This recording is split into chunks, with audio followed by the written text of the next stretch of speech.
A man is sitting in his car in a hospital parking lot. He has been sitting there for 11 minutes. The engine is off. His hands are on the steering wheel. He is not going in yet. And he is not leaving. He is just sitting there in the dark, staring at the entrance of a building he does not want to walk into. Inside that building, his father is dying. He has prayed every day of his adult life. He grew up in a church where prayer was as natural as breathing. He has prayed over meals, over decisions, on his knees beside his bed since he was 7 years old. He knows how to pray. He has always known how to pray. But right now, in this parking lot, with his father dying in a room on the 3rd floor, he cannot find a single word. His mouth opens. Nothing comes out. He tries again. Still nothing. He sits there for another 4 minutes. Then he walks inside without saying anything at all. Most people who have prayed for any length of time know this feeling. Not the feeling of doubt. Exactly. Not the feeling of disbelief. Something harder to name than either of those. The feeling of reaching for something that has always been there and finding, in the moment you need it most, that your hands have forgotten how to hold it. 44% of adults in America pray at least once every day. Another 23% pray weekly. That means the majority of people watching this have some kind of prayer life, even if it is inconsistent, private, or difficult to explain. And yet, if you asked those same people to be honest, a significant number of them would tell you something they rarely say out loud. They are not sure they are doing it right. They have prayed for things that never came. They have sat in silence that felt less like peace and more like an empty room. They have said the words and wondered, in the back of their minds, whether the words were going anywhere at all. They have been told to pray harder, pray longer, pray with more faith. And they have tried all of that. And some of them are exhausted from the trying. This is not a crisis of faith. It is something more specific than that. It is a crisis of understanding. A gap between what prayer was described to them and what prayer has actually felt like to live inside. The Bible does not close that gap by making prayer simpler. It closes it by making prayer more honest. Because when you actually read the prayers inside the Bible, what you find is not a collection of polished, confident, well-structured conversations with God. What you find is Hannah weeping without making a sound, David writing poems that end in despair, Jeremiah asking God why he was ever born, Elijah sitting under a tree and asking to die, Jesus in a garden at night, sweating in the dark and asking for a different outcome than the one that was coming. The Bible kept all of those prayers. It did not edit them out. It did not put a note beside them saying, these are examples of what not to do. It preserved them in full, as part of the record of what it looks like when human beings talk to God. That tells us something important about what God is willing to receive. Truth 1. Prayer is not first a technique to be mastered. It is a relationship to be entered. Truth 2. The Bible does not hide confused, desperate, unfinished prayers. It preserves them because those are often the most honest ones. If the Bible is that honest about prayer, then maybe the problem is not that your prayers are too weak.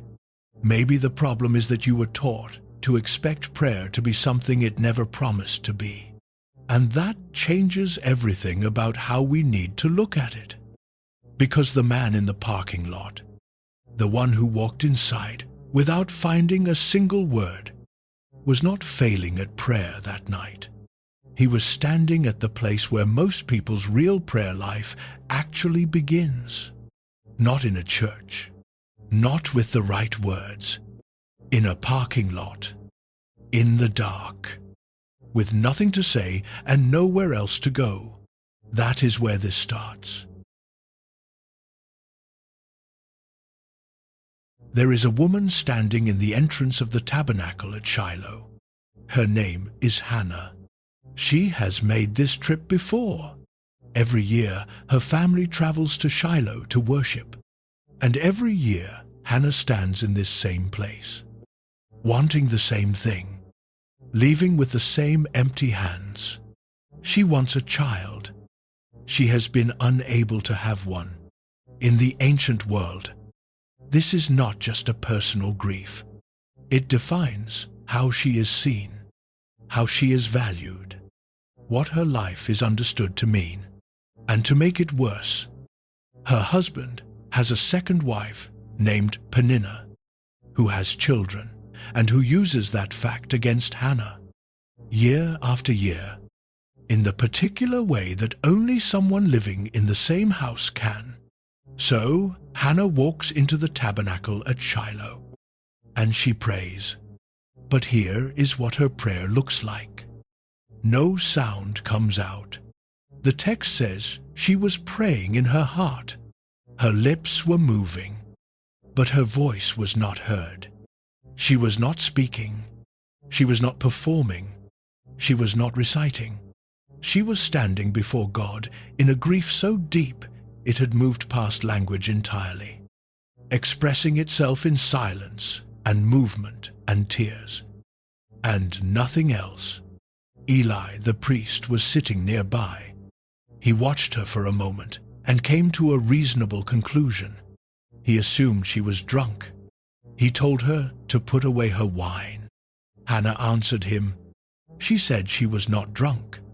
She said she was a woman of sorrowful spirit, and she had been pouring out her soul before God. Pouring out her soul.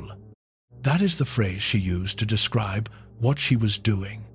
Not reciting, not performing, pouring. And the chapter ends with this sentence: the Lord remembered her. He heard what she could not say. There is a version of prayer that most people learn first. It has structure. It has language. It moves from one element to the next in a good order. You open with praise.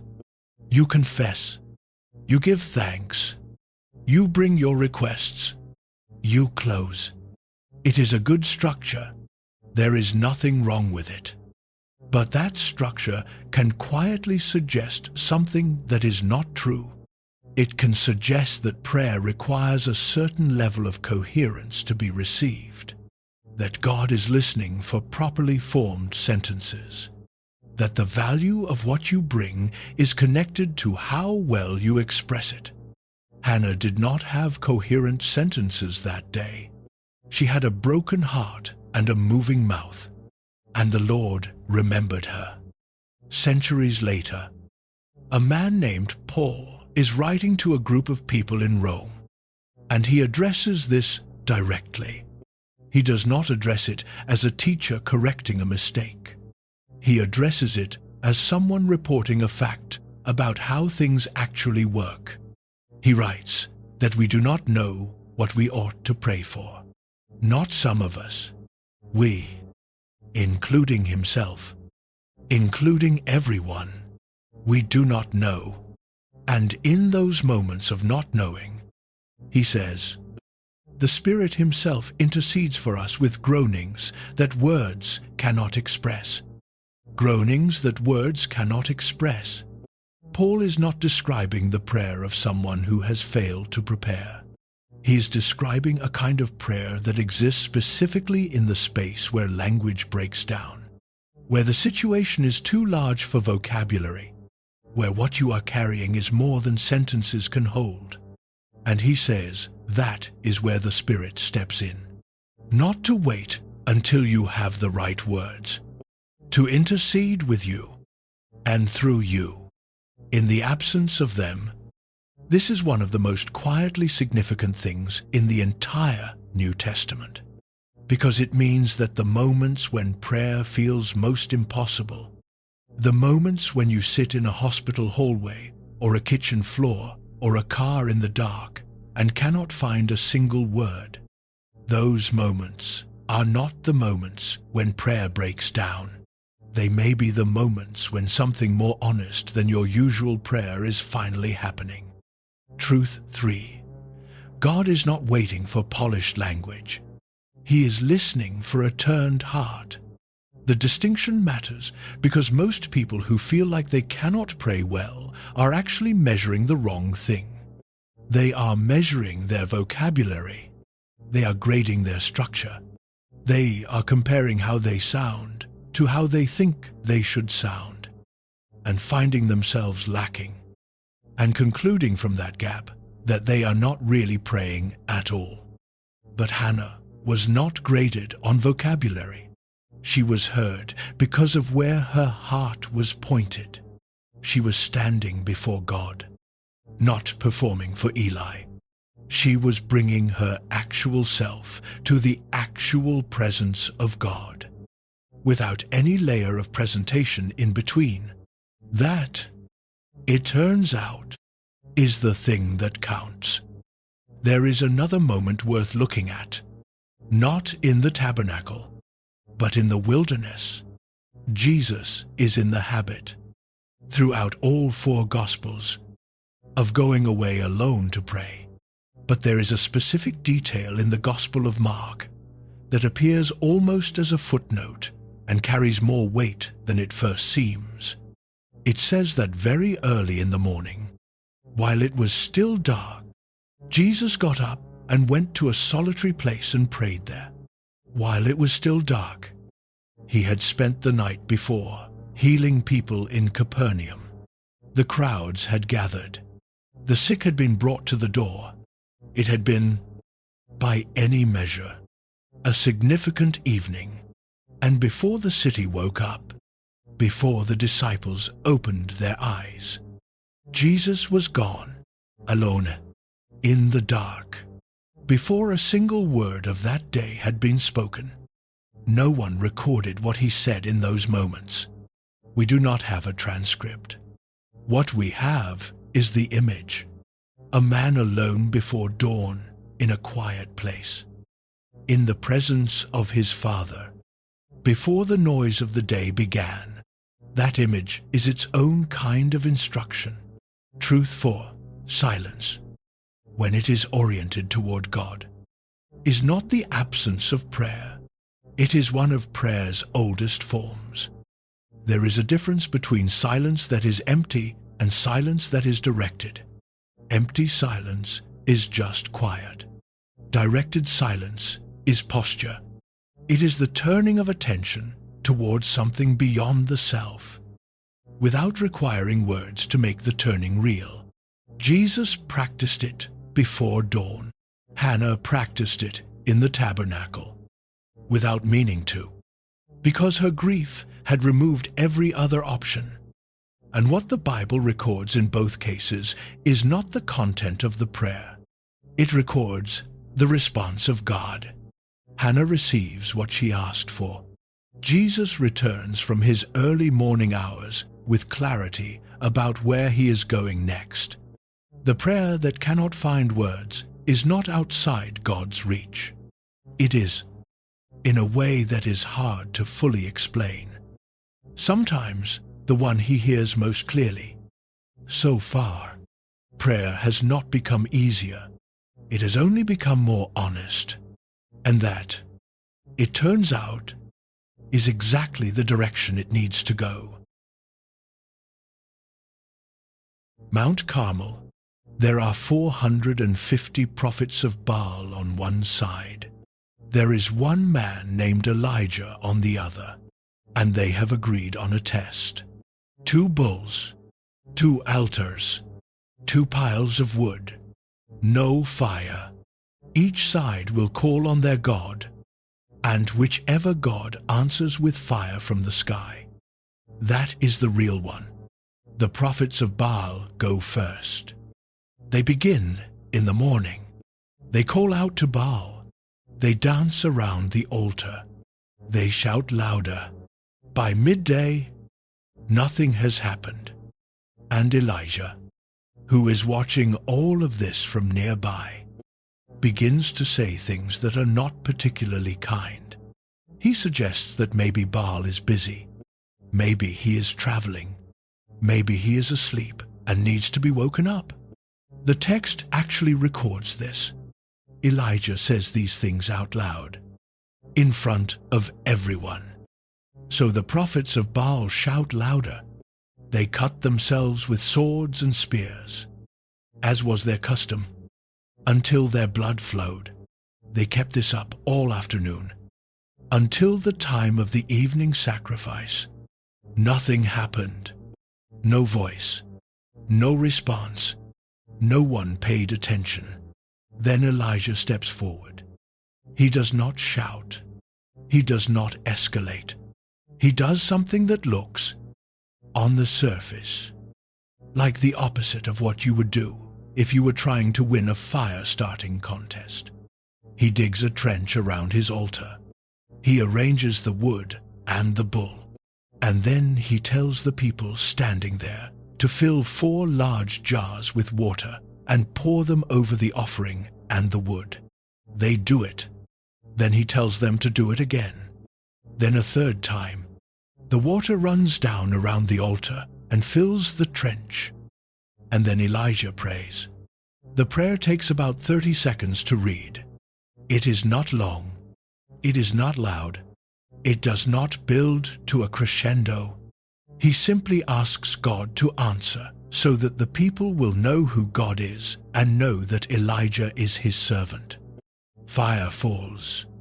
It consumes the offering, the wood, the stones, the soil, and the water in the trench. The people fall face down. Now, there are 2 things happening in this story, and only one of them usually gets the attention.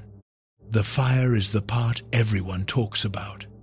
But the part that matters most for understanding prayer is what happened before the fire. The prophets of Baal were operating on a specific logic. The logic was this: if we do enough, God will have to respond.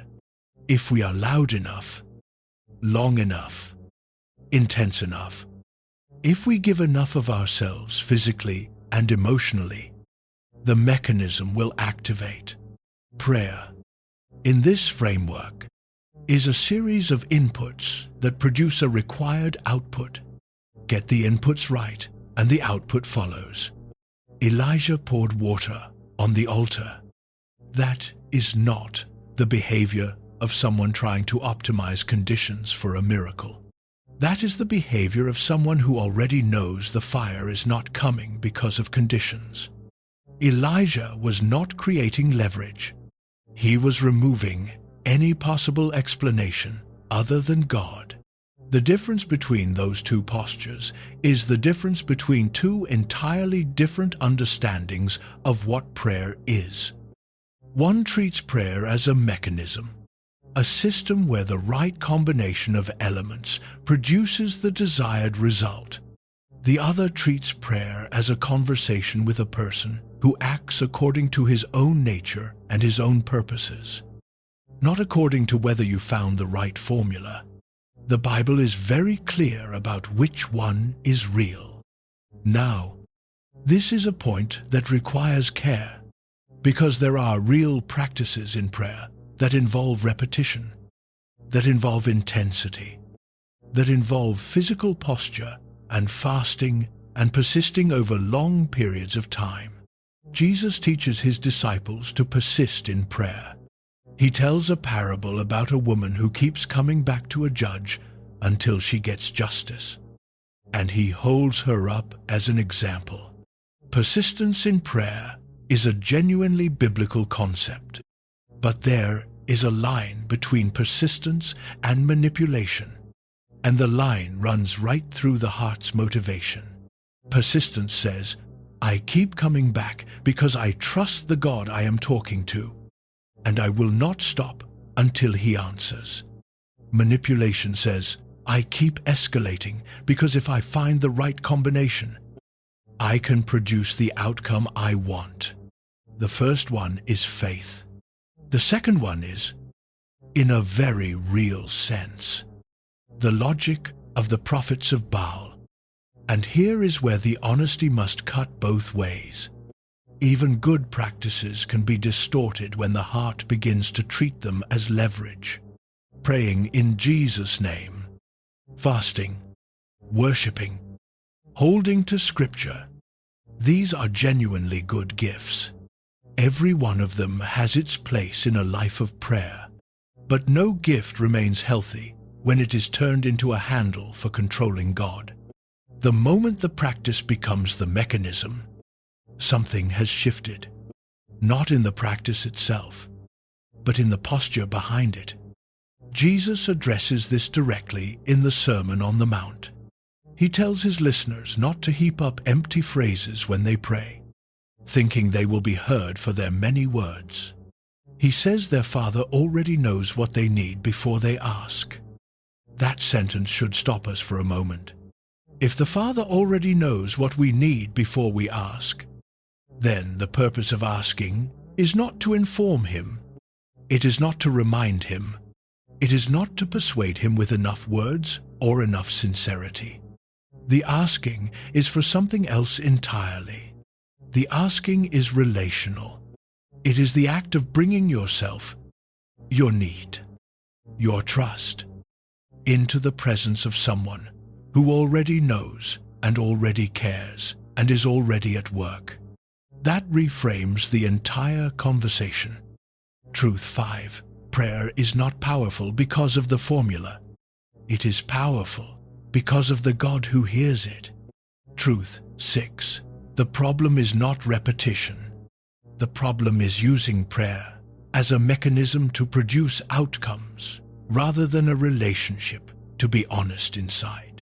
There is a version of disappointment with prayer that makes complete sense once you understand this.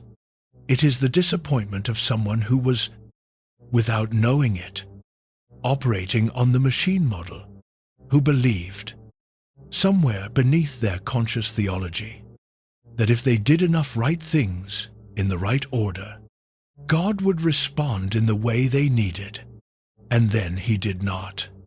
And they did not know what to do with that, because the framework they had been given did not have a category for a God who hears everything and still answers on his own terms. The shift is not from praying less to praying more.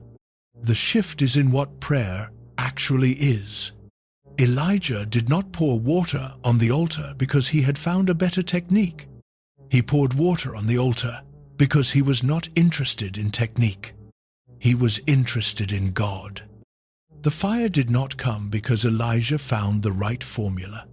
The fire came because the God of Israel is real, and Elijah knew him well enough to ask.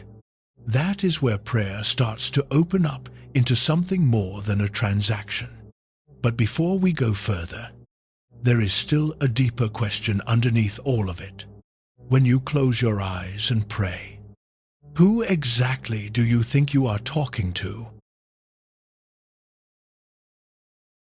The year that King Uzziah died, Isaiah went into the temple. Uzziah had been king for 52 years. That means most people alive in Judah had known no other king. His death was not just a political event. It was the end of a reference point. The thing that had defined an entire generation's sense of stability was gone. Isaiah walked into the temple, and what he saw there was not what he expected. He saw the Lord, seated on a throne, high and exalted. The train of his robe filled the temple. Above him were the seraphim, 6-winged creatures, and they were calling to one another in a voice loud enough to shake the doorposts and the thresholds. Holy, Holy is the Lord Almighty. The whole earth is full of his glory. And Isaiah, who was a prophet, who spoke for God professionally, who had presumably been in the temple many times before, said one thing: "Woe to me!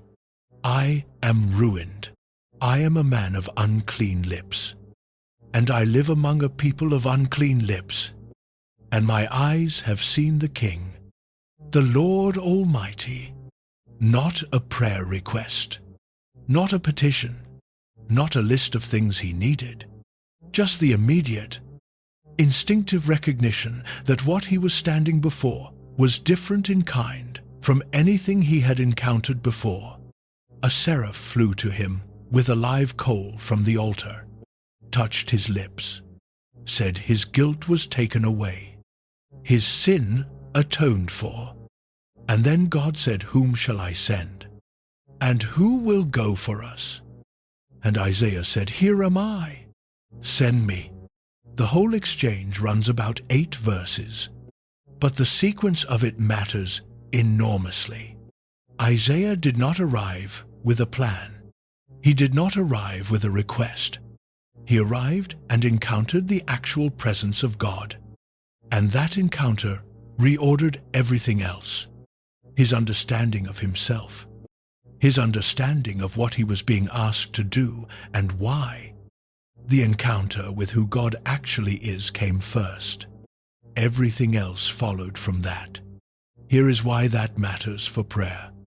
Every person who prays carries into that prayer a picture of the God they are praying to. The picture is rarely examined directly. It is built over years from 100 different sources. The church you grew up in, the way your parents talked about God, or did not talk about him, the things that happened to you that you did and did not receive answers for, the God you read about in certain passages, and the God you quietly avoided in others. Most people have never sat down and asked, when I close my eyes and pray, who exactly am I picturing? Because the answer to that question shapes everything. It shapes what you feel comfortable asking for. It shapes whether you come with your real situation or a cleaned-up version of it.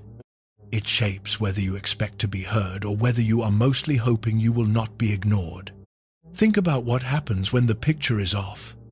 If the God in your picture is primarily a judge, you pray with constant low-level anxiety. You weigh every word. You apologize before you ask. You spend most of your energy making sure you have done enough right things to deserve to be in the room. If the God in your picture is primarily a provider, a divine source of outcomes and resources, you pray like you are placing an order, politely, specifically, and with growing frustration, when the order does not arrive on schedule. If the God in your picture is primarily a friend, warm and accessible and easy to be around, you may find prayer comfortable, but you will have quietly lost something important, something that the seraphim in Isaiah's vision understood so clearly that they covered their own faces in its presence. A manageable God is not someone you take your shoes off for.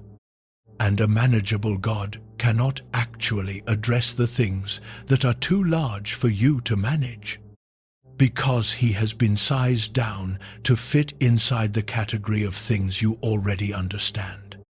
Isaiah walked into the temple after a death that had shaken his world, and he encountered a God who was not shaken, not because God was distant from the grief of it, but because he was the one thing in the universe that was not subject to it. That did not make Isaiah feel small and dismissed. It made Isaiah able to speak, to say, "Here am I, send me," because the God he was now talking to was large enough to actually do something with where Isaiah was being sent. Now look at Moses. He is in the middle of an ordinary workday. He is tending his father-in-law's flock in the desert, which is the job he has had for 40 years. He leads the flock to the far side of the wilderness and comes to a mountain called Horeb, and he sees a bush on fire that is not burning up. He turns aside to look, and a voice comes from inside the fire. The first thing the voice says is not a mission statement. The first thing the voice says is this: "Do not come any closer. Take off your sandals. The ground you are standing on is holy." Before the assignment, before the promise, before the explanation of who God is and what He is about to ask, take off your sandals. It is an act of physical acknowledgement. Something is present here that requires a different posture than the one you arrived with. The ordinary morning has become something else, and the first instruction is not information. It is posture. Moses hides his face. He is afraid to look. And then the God who told him to stop and remove his shoes tells him his name, tells him he has seen the suffering of his people in Egypt, and tells Moses he is the one being sent to do something about it. The sequence is the same as Isaiah's. The encounter with who God actually is comes first. The assignment, the relationship, the conversation all follow from that. Truth 7. Prayer begins not with our needs, but with seeing God as He actually is. Not smaller than our problems, not tamed by our expectations, not shaped by what we need Him to be. Truth 8. Reverence does not push God away. It teaches the soul how to come near, without mistaking nearness for familiarity. There is a real difference between being close to someone and being casual with them. Closeness is about access and trust and genuine relationship. Familiarity is what happens when you have reduced someone to what they are to you, and forgotten that they have a whole existence outside of your experience of them. Moses took off his sandals and came closer. Isaiah saw the seraphim cover their faces and stood in the room anyway. That is what reverence produces. Not distance, honest proximity, the willingness to approach a God who is genuinely beyond you, without pretending that He is not. Isaiah walked into the temple on the day a king died, when his world had lost its familiar shape, and he found something that did not depend on the king being alive, a throne that was already occupied, a presence that was not diminished by what had just happened in the palace down the road. That is the God prayer is addressed to, not a smaller version constructed from what we need Him to be. The one Isaiah saw when the doorpost shook, the one who was already there before we walked in. There is a verse in the book of Jeremiah that has survived thousands of years of copying, translating, and carrying across every continent on earth. It says this: "Cursed be the day I was born. May the day my mother bore me not be blessed." That is a prophet writing, not a man who had drifted away from God, not someone at the beginning of his faith before he knew better. Jeremiah had been called before he was born. According to the first chapter of his own book, God told him, "Before I formed you in the womb, I knew you. Before you were born, I set you apart." Jeremiah was as consecrated a person as the Old Testament presents, and he wrote that he wished he had never existed. The communities that copied, prayed, and handed down these texts did not remove it. That is the first thing worth sitting with, because at some point, across generations of faithful people reading and preserving and passing on the words of Scripture, someone had to encounter this passage, this raw and unfiltered expression of despair from one of God's own prophets, and decide whether it belonged in the book that would be handed down through centuries as the Word of God. They kept it They kept Psalm 88 as well. Psalm 88 is the darkest psalm in the entire collection. And what makes it unlike almost every other lament in the Psalms is how it ends. Most of the lament psalms move through darkness toward light. They begin in grief and arrive somewhere, not always at joy, but at least at the acknowledgement of God's presence or faithfulness. Psalm 88 does not do that. The last word of the psalm, in the original Hebrew, is darkness. That is where the writer stops. Not at hope, not at resolution, at darkness. That psalm has been read in synagogues and churches for 3,000 years. No one removed it. No one attached a note at the end saying, "This is an example of insufficient faith." Please refer to a more uplifting passage. It sits in the middle of the book of praise. This psalm that ends without resolution. And it has been there since the beginning. The question worth asking is why? Why would a book meant to guide human beings toward God preserve, in such careful detail, the moments when human beings could not find God at all? The answer, when you look at it directly, is not complicated, but it is not small either.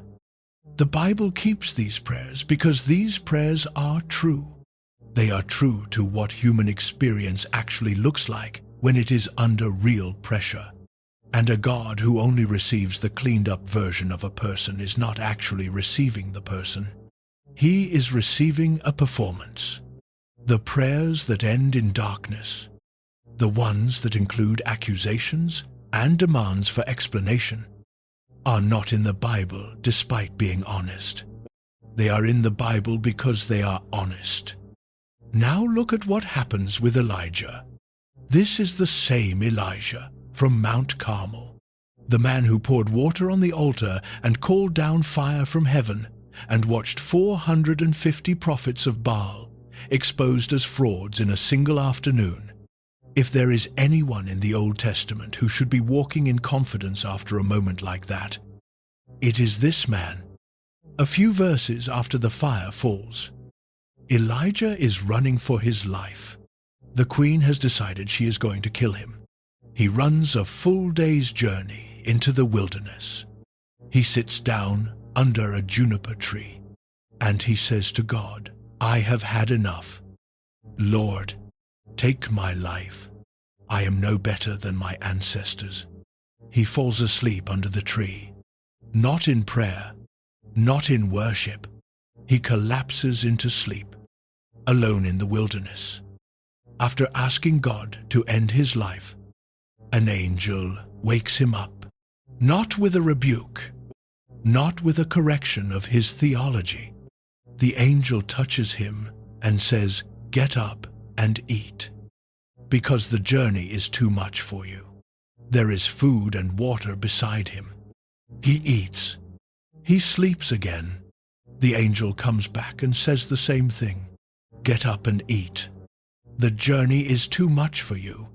No lecture, no instruction to pray with more faith, just food and rest, and the quiet acknowledgement that the man is depleted and the road ahead is long. Elijah did not end his relationship with God under that tree. He expressed his exhaustion inside his relationship with God, which is a very different thing. And he got up.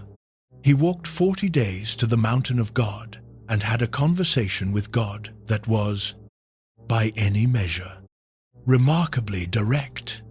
He told God he was the only one left. He told God he had had enough.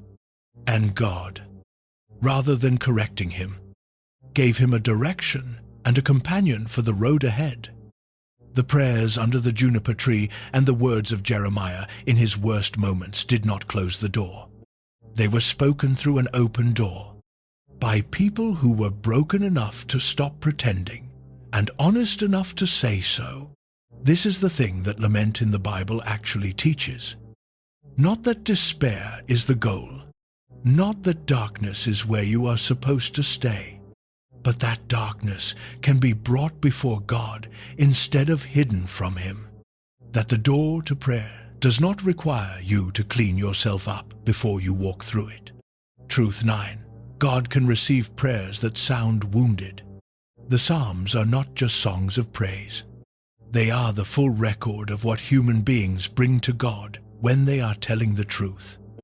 There is a specific kind of spiritual damage that happens when people are taught, directly or indirectly, that honest pain is unwelcome in prayer, that you are supposed to bring faith, not fear, gratitude, not grief, confidence, not confusion.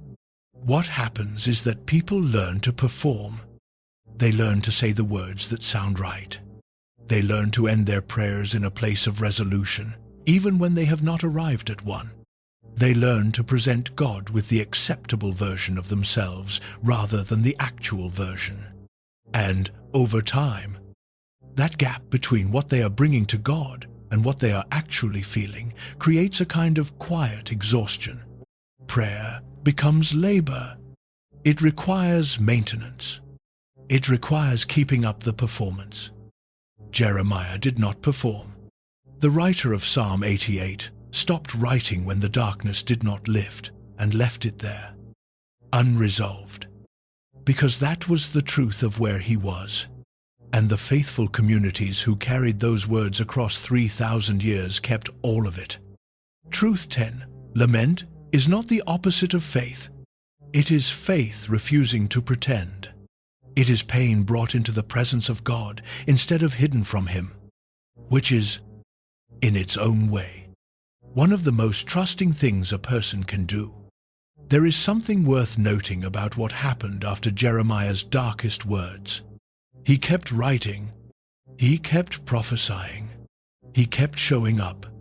The despair did not end his relationship with God. And Elijah ate the food the angel brought, stood up, and walked 40 more days. The prayer under the juniper tree did not finish his story. It was part of his story, honestly told. The door was open when they came in broken. It was still open when they left. Truth 11. Prayer becomes false when it is more concerned with sounding faithful than with being truthful. The most dangerous prayers are sometimes the tidiest ones. This is not an argument for wallowing.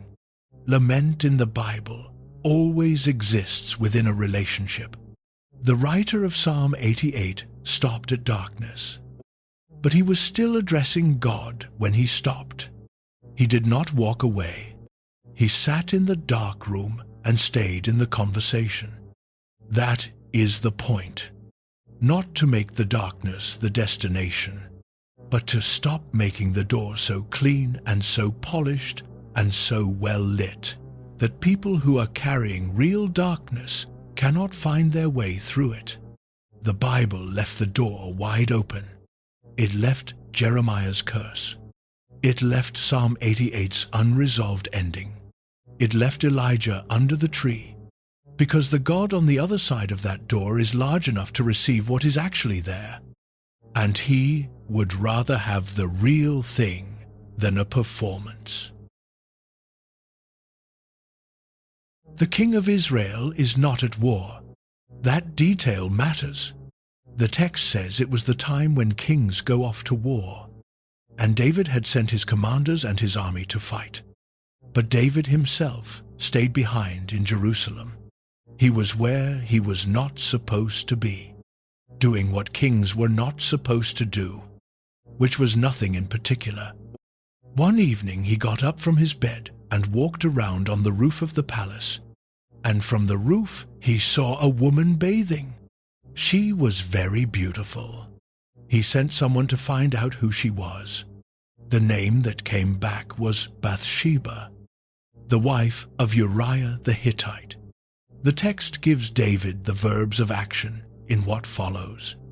He says, he asks, he sends, he takes, Bathsheba is summoned into the orbit of royal power, and what happens next is on the man who holds that power and chooses to use it this way. Uriah was one of David's mighty men, a title given to a specific group of elite warriors in his army. He was one of David's own, fighting David's war. While David stood on the roof of David's palace, Bathsheba became pregnant. David called Uriah home from the front, hoping he would sleep with his wife so the child could be passed off as his. Uriah refused. Twice.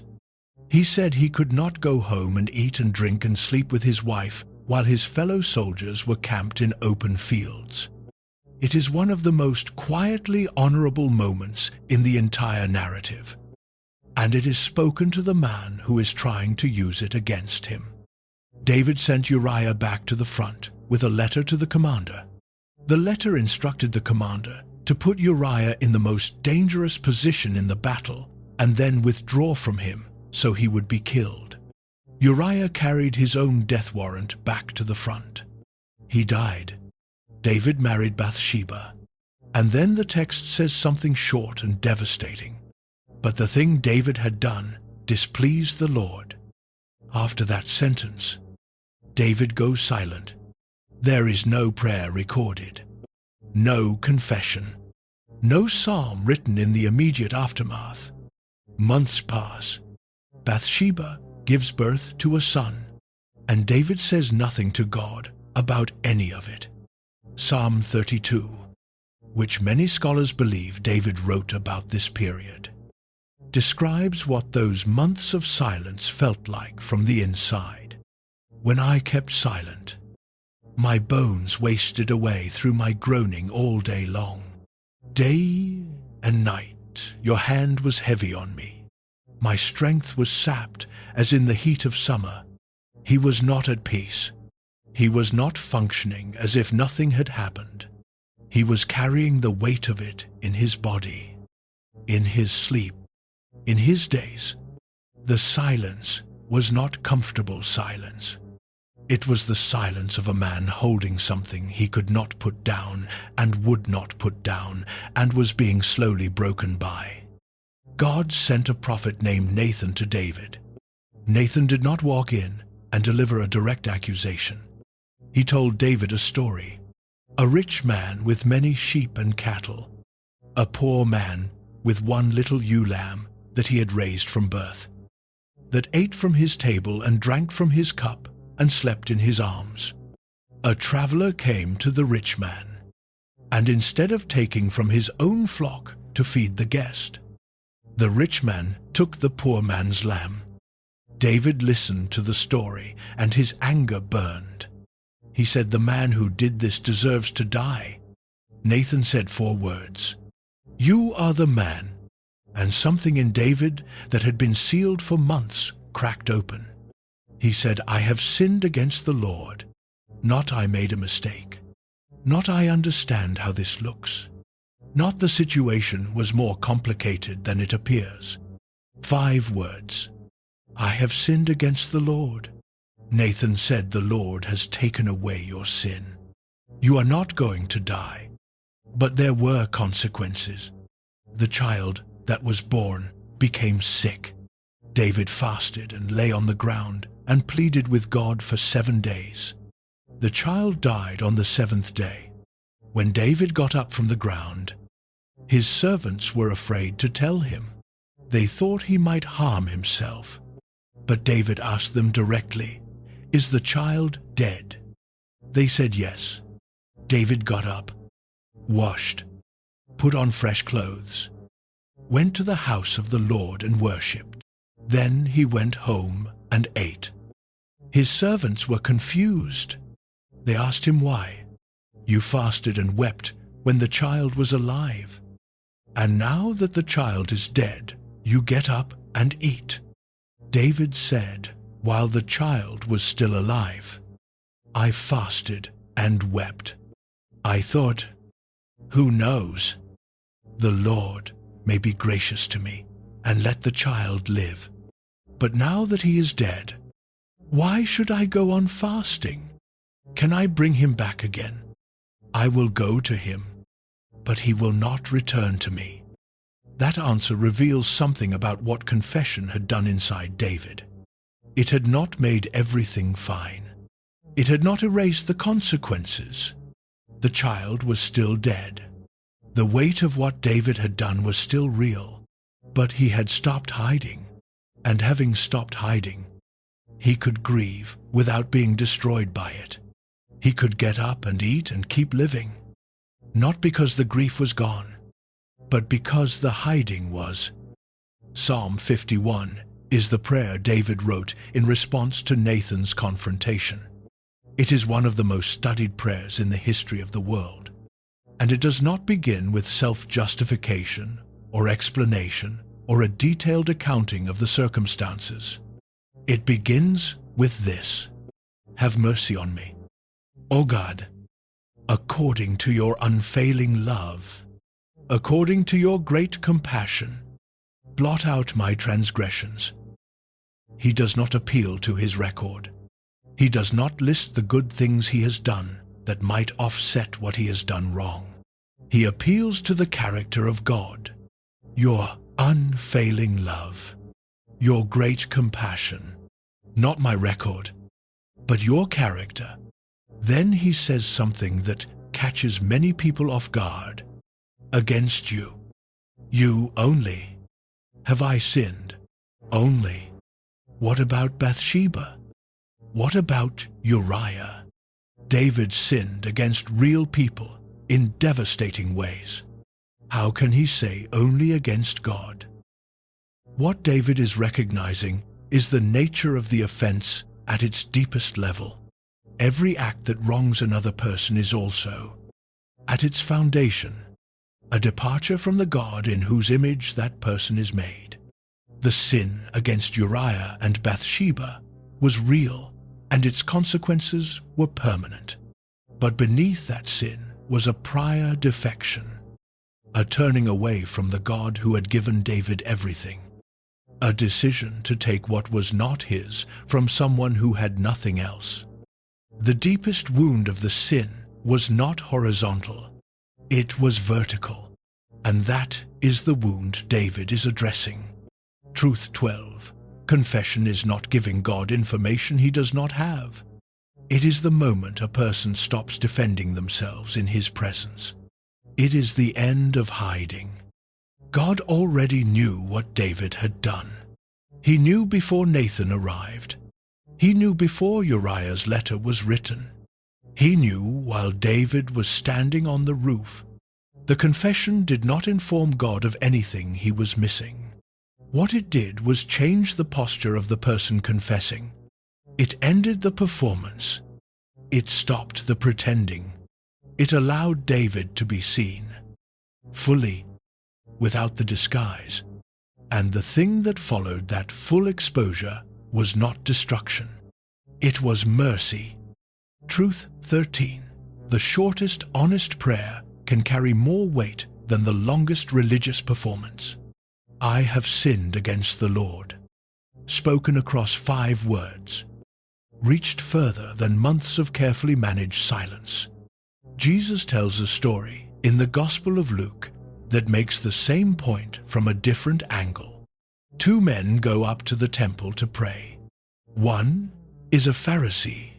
He stands and thanks God that he is not like other people, robbers and evildoers and adulterers. He thanks God that he is not like the tax collector standing nearby. He fasts twice a week. He gives 1/10 of all he gets. Everything he says is probably true. He is likely an honest man, describing an honest record. The other man stands at a distance. He will not even look up toward heaven. He beats his chest, and he says, God, have mercy on me, a sinner. Jesus says that man, the second one, went home justified before God. His record was almost certainly worse than the Pharisees. He went home justified because he arrived without a disguise. He did not negotiate. He did not present a case. He stood at a distance and beat his chest and said the only true thing he had to offer. The Pharisee left the temple the same person he arrived as. The tax collector left changed. The difference was not the quality of their lives. The difference was the quality of their honesty. The end of hiding is not the end of the story. David's life after Psalm 51 was not without pain or consequence. The tax collector's life after that prayer did not automatically become easier. Confession does not remove history or reverse consequences, but it changes the person confessing in a way that nothing else can, because it is the moment when the space between the person and God finally closes, when the performance stops and the real conversation can begin. That conversation, as it turns out, has been waiting the whole time. There is a blind man sitting by the road outside Jericho. His name is Bartimaeus, which the Gospel of Mark tells us means son of Timaeus. And he is sitting where he always sits, in the place that gives him the best access to the people passing by, because what he lives on is what people passing by decide to give him. He has no other income. He has no other options. The road outside Jericho is his entire economy. He hears something. A crowd, larger than usual, moving toward him. He asks someone nearby, "What is happening?" They tell him, "Jesus of Nazareth is passing through." He has heard of Jesus. Everyone has heard of Jesus at this point. Stories travel fast in a world without other means of communication. And the stories about this man from Nazareth are not the kind of stories that stay quiet. Blind people seeing, lepers cleansed, a dead girl raised in front of her parents. Bartimaeus does not deliberate for very long. He shouts, "Jesus, Son of David, have mercy on me." The people around him tell him to be quiet. He is making a scene. He is embarrassing himself and disrupting what is otherwise an orderly procession. The word the gospel uses for how they tried to silence him suggests they were stern about it. They were not politely suggesting he lower his voice. They were telling him to stop. He shouted louder. Jesus stopped. He told the people around him to call the man over. They did. And they said to Bartimaeus, "Take heart. Get up. He is calling for you." Bartimaeus threw off his cloak, jumped to his feet, and came to Jesus. And Jesus asked him a question. "What do you want me to do for you?" This question has puzzled people for a long time. Bartimaeus is blind. The answer seems obvious. Why would Jesus ask? Why make the man say it out loud when the need is already visible? Because the asking matters, not to inform Jesus of something he does not already know, but because Bartimaeus giving voice to the specific need, naming it directly in the presence of the one who could address it, was itself part of what was happening. The request was not a transaction. It was a conversation, and conversations require both people to actually speak. "Bartimaeus," said Rabbi, "I want to see." Jesus said, "Go. Your faith has healed you." Immediately he received his sight and followed Jesus along the road. There is something in this story that runs against a particular current in a lot of American spiritual culture. The current that says mature faith asks for less. That the more you grow, the less you petition, and the more you simply trust. That bringing specific requests to God is a beginner move, something you do before you learn to simply rest in His provision. The story of Bartimaeus does not support that idea. Jesus did not tell him he was asking for too much. He did not suggest that a more spiritually advanced version of Bartimaeus would have simply trusted God to handle his eyesight without being asked. He asked him what he wanted. He waited for the answer, and he responded to the specific thing that was asked. Jesus teaches his disciples to ask in almost every extended conversation he has with them about prayer. Ask, and it will be given to you. Seek, and you will find. Knock, and the door will be opened.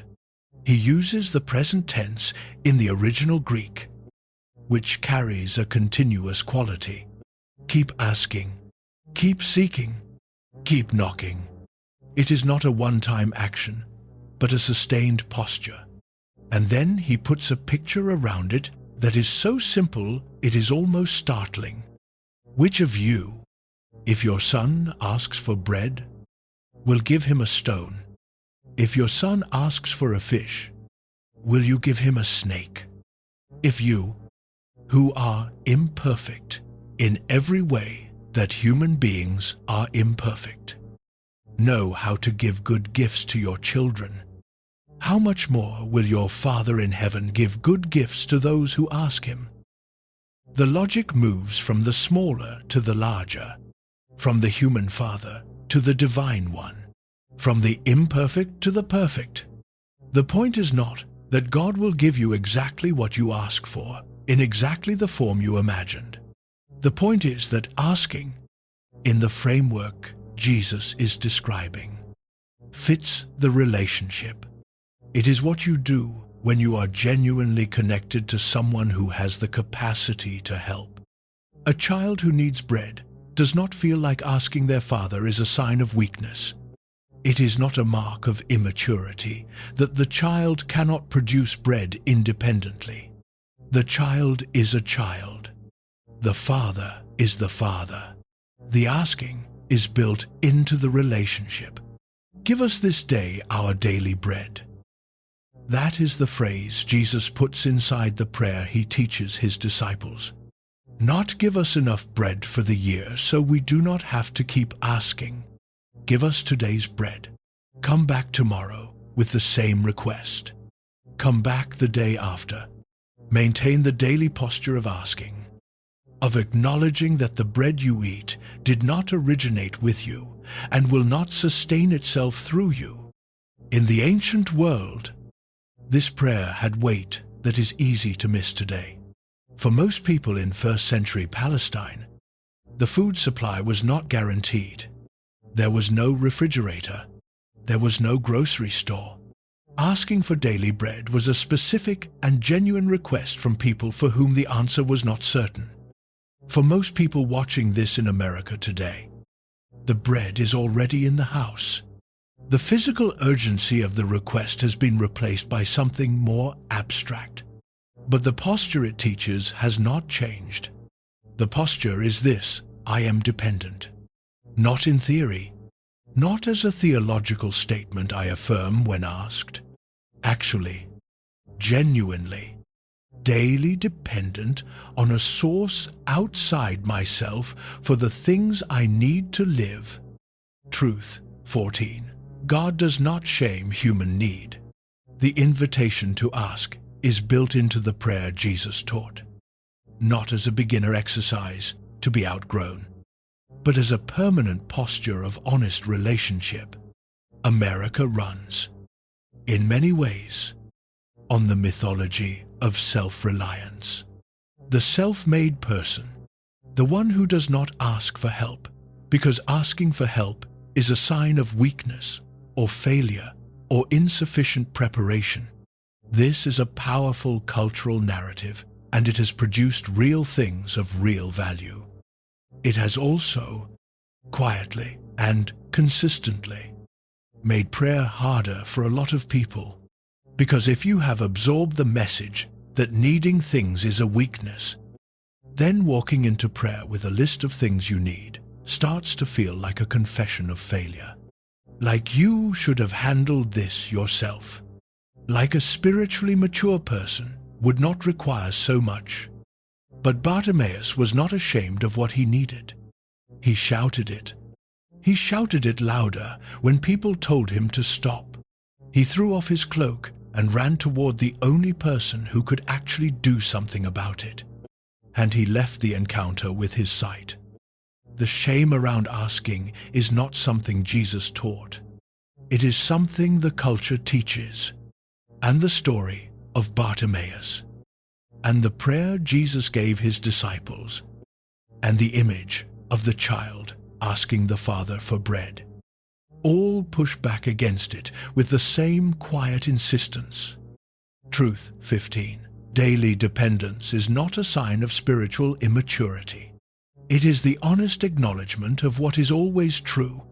We are creatures who do not sustain ourselves. And the God who made us that way is not embarrassed by the fact. There is a freedom in this that takes time to settle into.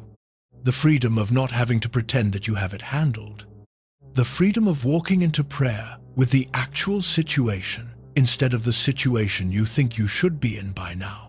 The freedom of saying, plainly and without apology, "Here is what I need." Because the one you are saying it to already knows, and is not surprised, and is not disappointed that you require things. Bartimaeus did not walk away from that road in Jericho, wishing he had been more dignified about the whole thing. He walked away, seeing the asking was not beneath him. The asking was the point. God tells Abraham what he is about to do to Sodom. This is an unusual moment in the Bible. God does not typically announce his plans to human beings before carrying them out. But Abraham has been called a friend of God, and the text suggests that this relationship is, in some sense, mutual. God tells him what is coming. Abraham's nephew Lot lives in Sodom. Abraham does not mention Lot. What he does is step forward and begin asking questions. Will you sweep away the righteous with the wicked? What if there are 50 righteous people in the city? Will you really sweep it away and not spare the place for the sake of the 50 righteous people in it? Far be it from you to do such a thing, to kill the righteous with the wicked, treating the righteous and the wicked alike. Far be it from you. Will not the judge of all the earth do right? This is not a timid prayer. This is a man standing in front of God and making an argument. He is appealing to God's own character, to the nature of justice, to what it would mean for the God who judges the earth to act in a way that did not distinguish between the innocent and the guilty.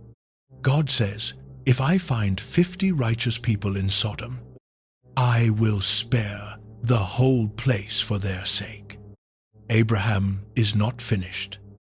Now that I have been so bold as to speak to the Lord, though I am nothing but dust and ashes, what if the number of the righteous is 5 less than 50?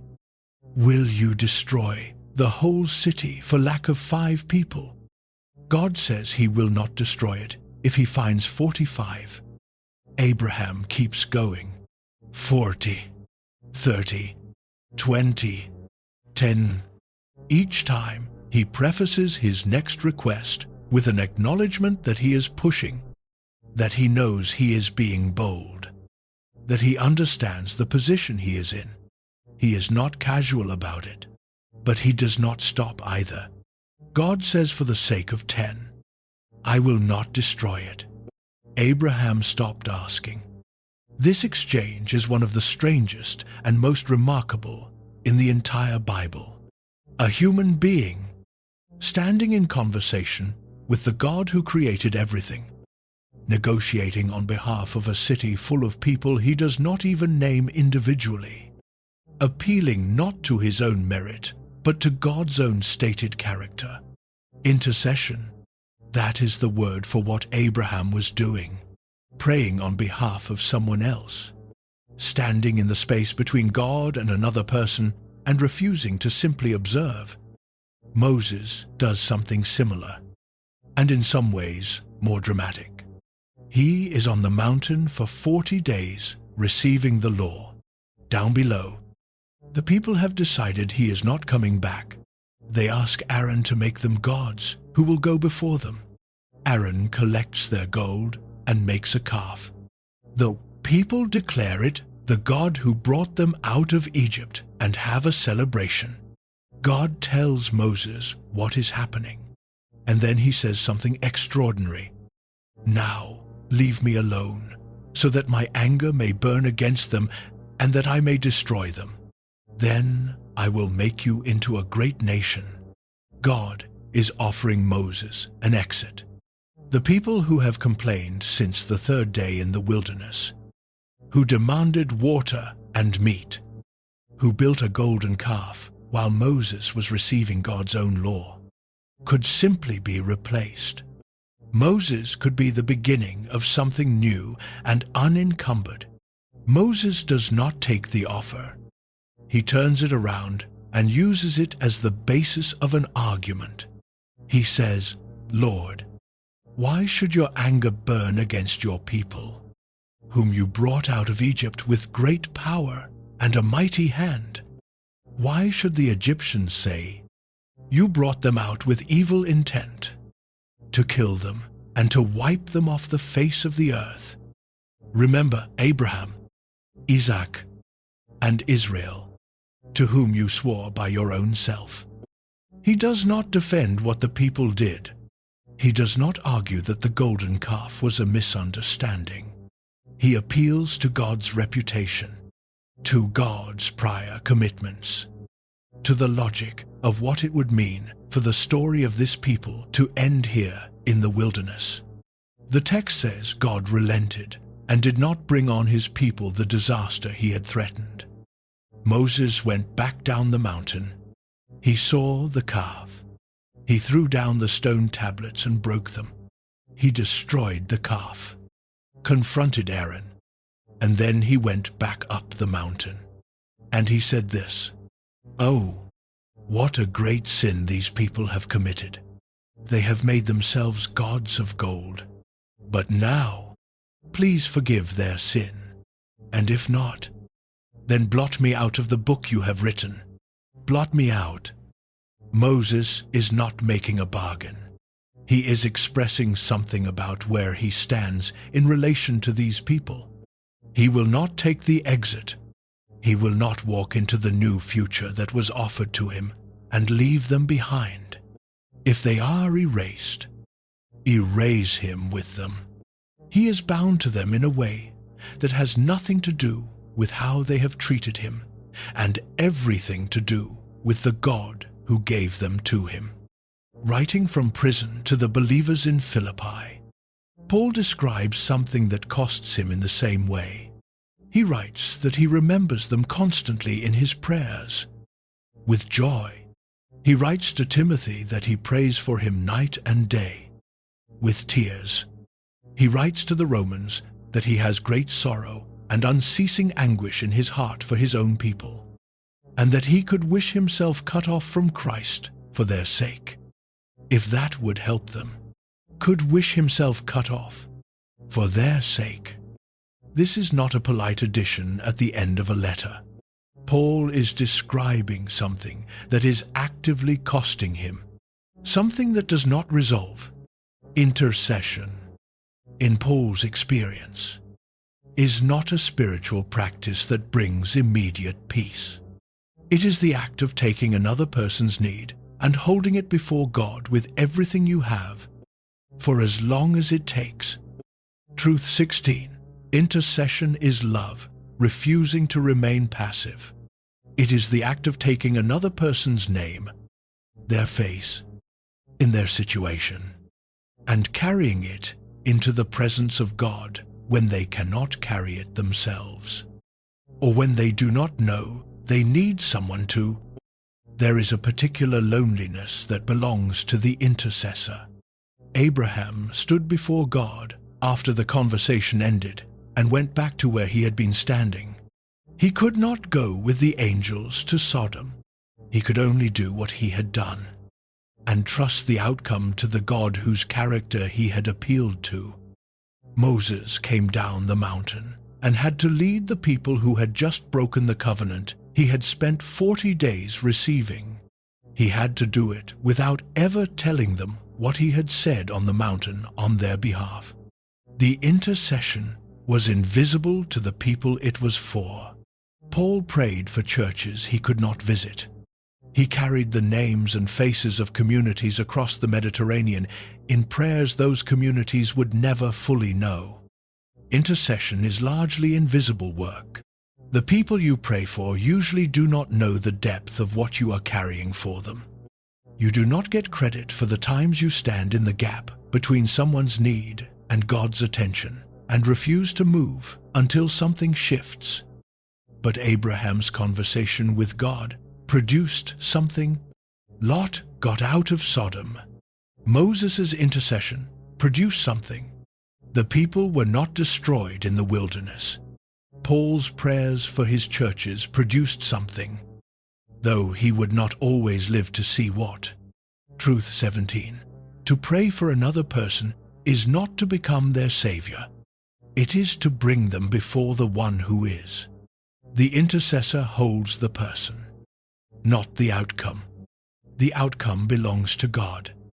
This distinction matters because intercession can quietly become control if you are not careful. There is a version of praying for someone that is really about managing them, wanting God to fix them in the specific way you think they need to be fixed, wanting the outcome you have already decided is right. Abraham did not tell God how to run Sodom. He appealed to God's justice and asked for mercy and stopped at 10. He trusted the character of the God he had appealed to. Moses did not tell God exactly what the restoration of Israel had to look like. He asked for forgiveness. He offered himself in their place. And he went back down the mountain to lead the very people he had interceded for. That is what it looks like to carry someone before God. Not to fix them. Not to control what God does with them. To refuse to leave them unaccompanied in the space between where they are and where God is. To stand in the gap and stay there. There is a man who walked into a hospital not long ago without a single word on his lips. He sat down beside someone he loves and could not fix a single thing. He could not change what the doctors had said. He could not reverse what was happening. But he could stay. He could pray. He could carry the person in that bed into a presence larger than both of them. That, it turns out, is not nothing. That is one of the most significant things a human being can do. The Last Supper is finished. The bread has been broken.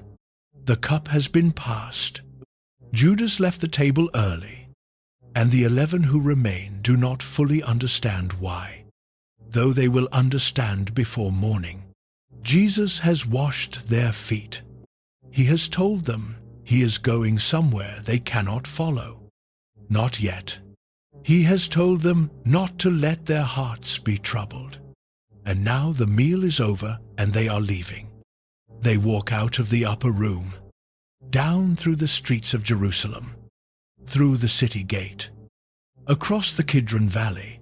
At Passover season, the blood from the temple sacrifices drains into the Kidron, and they are walking through the smell of that, in the dark, toward a garden on the lower slope of the Mount of Olives. The garden is called Gethsemane. In Aramaic, Gat means press, and Shemen means oil. Gethsemane is the place where olives are crushed to extract what is inside them. Jesus has been here before. He comes here regularly enough that Judas knows exactly where to look for him. It is a familiar place, a place of retreat, of quiet on the edge of the city. He knows this garden well. He tells 8 of the disciples to sit and wait near the entrance. He takes 3 of them further in, Peter, James, John, the 3 he took up the mountain when he was transfigured, the 3 who were closest to him throughout everything. And then he says something to them that he almost never says. He tells them what he is feeling. My soul is overwhelmed with sorrow to the point of death. He is not using a figure of speech for a mild anxiety. The word in the Gospel of Mark carries the meaning of being surrounded on all sides by something pressing in from every direction. He says the weight of what he is feeling is enough to kill him. He asks them to stay awake with him, to keep watch, and he goes a little further into the garden and falls on his face on the ground. Some manuscripts of the Gospel of Luke preserve a striking detail here. An angel appeared to him and strengthened him, and being in anguish, he prayed more earnestly, and his sweat became like drops of blood falling to the ground. Whether that is understood as image or physical reality, the point the text is making is the same. What is happening in this garden is not a mild spiritual exercise. Something in Jesus is being pressed beyond what ordinary language can describe. What he prays is this: Abba, Father, everything is possible for you. Take this cup from me, yet not what I will, but what you will. Abba is an Aramaic form of address for Father, intimate and familial, close in the way that family closeness is close, but not casual. It carries nearness without removing reverence. It is the word of someone who knows the one they are speaking to, not the word of someone addressing a stranger. And this is the prayer that word opens. Take this cup from me. He does not frame it as a request he is not really making. He does not soften it with theology before he says it. He says it plainly. Take this cup. He knows what the cup is. He has spoken about it to his disciples. He has told them 3 times, clearly, that the Son of Man will be handed over and crucified, and on the 3rd day will be raised. He knows, and he asks for a way out of it. Then he says, yet not what I will, but what you will. He goes back to the 3 disciples. They are asleep. He wakes them and says, could you not keep watch for 1 hour? He tells Peter, watch and pray, so that you will not fall into temptation. The spirit is willing, but the flesh is weak. And he goes back, prays the same prayer, same words, same request, goes back to the disciples. They are asleep again. The Gospel of Mark adds a detail that is almost tender in its honesty. It says they did not know what to say to him. They did not know what to say. There is something in that small detail that most people who have ever sat beside someone in real suffering will recognize immediately. The feeling of being present for something that is beyond your ability to address. The inadequacy of anything you might offer. The failure of language in the face of real weight. He goes a 3rd time, prays the same words a 3rd time. 3 times he asks for the same thing. 3 times the answer does not change. When he returns to the disciples the 3rd time, he says, are you still sleeping and resting? Look, the hour has come. The Son of Man is delivered into the hands of sinners. Rise, let us go. Here comes my betrayer. He is ready. He goes to meet what is coming. Now there are several things in this account that deserve more time than they usually receive. The first is the asking itself. Jesus asks for a different outcome. He does not begin by saying, I know this is your will, but he begins by saying, take this cup. The request is genuine. He wants, with the full weight of his human will, for there to be another way, and he says so directly to his Father, with the intimate word a son uses. This matters because it means the most honest prayer in human history is not a prayer that has moved past asking. It is a prayer that asks with complete honesty and then places that honest asking underneath a deeper trust. The sequence is not surrender first, then ask if you have something left over. The sequence is ask honestly and fully, and then surrender honestly and fully. Both are present. Both are real. The take this cup and the not my will are not in contradiction. They are both true at the same moment. And Jesus holds them both without resolving one into the other. Truth 18. Surrender is not pretending you never wanted another outcome. Jesus asked for the cup to be removed. The surrender came after the asking, not instead of it. Both are part of what honest prayer looks like. The second thing worth sitting with is the 3 repetitions. Jesus prays the same prayer 3 times. The answer does not change between the first time and the third. The cup is not removed. The path does not change. He keeps asking the same thing, and the answer remains the same. Something happened in those 3 rounds of prayer, not the removal of the cup. Something more interior than that. The angel who strengthened him. The clarity that allowed him to stand up after the 3rd prayer and walk toward what was coming without hesitation, without running, without one word of self-defense. Between the first prayer and the moment he stood up to meet Judas, something settled inside him. Not because the situation changed, because the conversation with his Father was complete. Truth 19. The holiest prayer ever recorded contained anguish. It asked for a way out. It was prayed 3 times with the same words and received the same answer each time. This means anguish has a place inside prayer. It is not a sign of weak faith. It is sometimes the sign of the most honest kind. The third thing is that word, nevertheless. It sits between what I will and what you will. And it is not a small word. It is the hinge on which the whole night turns. It is the distance between the honest desire and the deeper trust. It is what makes the prayer in Gethsemane not a prayer of resignation, but a prayer of the most costly kind of faith. Not I do not really want anything different, but I want something different, and I trust you more than I trust my own wanting. That is a completely different posture than saying the right words about surrender without having wanted anything in particular. It costs something. It requires that there actually be a will of your own that is being placed beneath another will. You cannot surrender what you never had. Jesus had a will. It is stated plainly in the text. And he placed it in that garden, beneath the will of his Father. That is the prayer. That is the whole prayer. Not just the words of it, but the weight of it, the cost of it. The 3 rounds of it in the dark, with the disciples sleeping nearby, and the torches of the arresting party already moving down the hill toward the garden.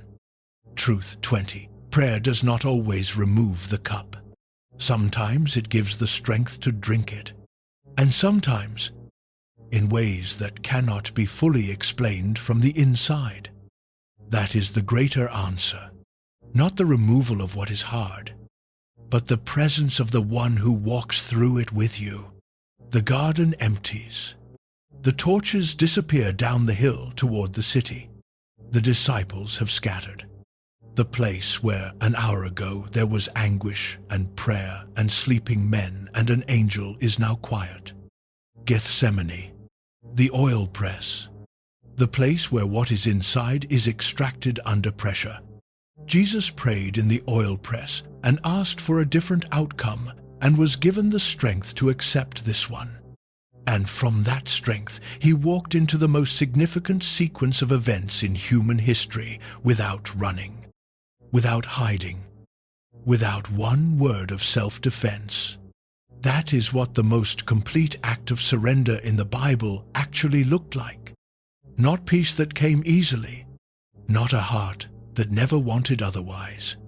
An hour on the ground in the dark, asking 3 times for another way, being strengthened by an angel, pressing through the weight of it, and then standing up. Paul has a problem he cannot fix. He does not tell us exactly what it is. He calls it a thorn in his flesh, a messenger of Satan sent to torment him, and he does not elaborate beyond that. Scholars have spent centuries speculating. A physical ailment, an eye condition, a recurring temptation, a person who persistently opposed him. The text does not say. What the text does say is what Paul did about it. He prayed. 3 times he pleaded with the Lord to take it away. This is Paul, the man who had been caught up to the 3rd heaven, the man who had seen visions and revelations from the Lord that he was not permitted to describe, the same Paul through whom God had worked extraordinary miracles, even through cloths carried from his body to the sick. Paul was not a man who lacked access to God's power. He had seen more of it than almost anyone alive. He prayed 3 times for this one thing, and it was not removed. The answer he received was this: "My grace is sufficient for you, for my power is made perfect in weakness. Not I will remove it. Not here is the reason it is there, and here is when it will end. Not your faith will overcome it if you press through long enough. My grace is sufficient for you." Paul writes about this in 2 Corinthians. And what he says next is important. He says, "Therefore, I will boast all the more gladly about my weaknesses, so that Christ's power may rest on me. That is why, for Christ's sake, I delight in weaknesses, in hardships, in persecutions, in difficulties. For when I am weak, then I am strong." He did not arrive at that posture immediately. He asked 3 times first. He wanted the thorn gone. He brought that specific request to God with enough seriousness that he uses the word pleaded. He was not casual about it. He was not resigned to it before he brought it. He asked fully and genuinely, and received an answer that was not the one he asked for. And then, over time, he arrived at something. Not acceptance in the sense of indifference, not the removal of the difficulty, something harder to name, a recognition that what God had given him in the absence of the removal was not nothing. That grace sufficient for the situation was not a consolation prize. That the power of God resting on him in his weakness was not the lesser outcome, even if it felt that way at the beginning. Now, this is a point that requires honesty about what it is not saying. It is not saying that unanswered prayer always carries a visible purpose that will become clear with time. The Bible does not promise that. Some things that people pray for do not come, and the reason remains opaque. And the Bible does not ask sufferers to call that easy or to wrap it in a bow. It is not saying that when God says no, He always has something better planned. That sentence is sometimes true. It is also sometimes the easiest and least helpful thing to say to a person in acute grief. It can function as a way of shutting down honest pain rather than sitting with it. And the person who hears it in the wrong moment does not feel comforted. They feel dismissed. It is not saying that endurance is the right response to every difficult situation. There are situations that require action.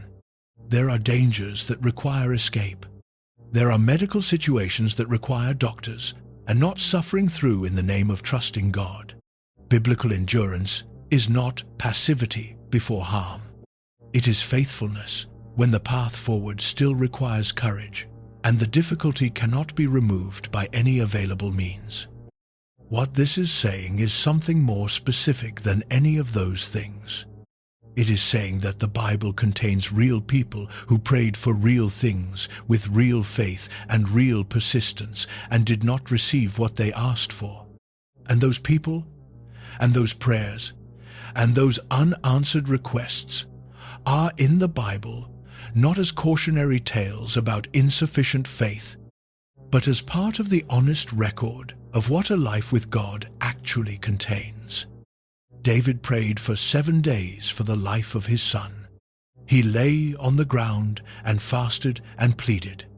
The child died. Moses pleaded with God to let him enter the promised land. He had led Israel for 40 years. He had climbed the mountain and received the law. He had interceded for the people when God wanted to destroy them. He was not allowed to cross the Jordan. The text records his prayer and God's response plainly. God said, "That is enough. Do not speak to me any more about this matter.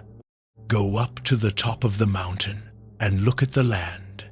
Moses climbed and looked at it from the outside. And then there is a scene in the Gospel of John that belongs in this conversation. A man named Lazarus is sick. His sisters send word to Jesus. Jesus delays going to him. By the time Jesus arrives, Lazarus has been dead 4 days. Mary falls at Jesus' feet and says, "Lord, if you had been here, my brother would not have died." Jesus wept. He did not explain himself to Mary before he wept. He did not begin with theology or purpose or what was about to happen. He stood in front of a woman who had lost her brother, and he wept. The people standing nearby saw it and said, "See how he loved him." They recognized in his tears something genuine, which means that even in a situation where Jesus knew he was about to raise Lazarus, he still wept with Mary first. The outcome he was about to produce did not eliminate the reality of the grief that was present. He did not say, "Do not weep. Everything is about to be fine." He wept with her first. That sequence matters enormously, because the response of Jesus to Mary's grief is not to immediately explain or fix or reframe. It is to be present in it, to feel what she is feeling, genuinely and visibly, even knowing what was about to happen. Truth 21. An unanswered prayer is not automatically an unheard prayer. The Bible never equates God's silence with God's absence. The two are not the same thing, though from the inside they can feel identical. There is a specific kind of spiritual injury that comes from being told, in the aftermath of unanswered prayer, that the reason it was not answered was a deficiency in you, not enough faith, not enough persistence, some unconfessed sin blocking the channel. This kind of explanation puts the entire weight of the outcome on the person who was already carrying the weight of the loss, and it produces a particular kind of exhaustion. Because if you can always locate the problem in your own insufficient prayer, then every unanswered prayer is also an indictment, and you carry the grief of what did not come and the guilt of having failed to pray it into existence.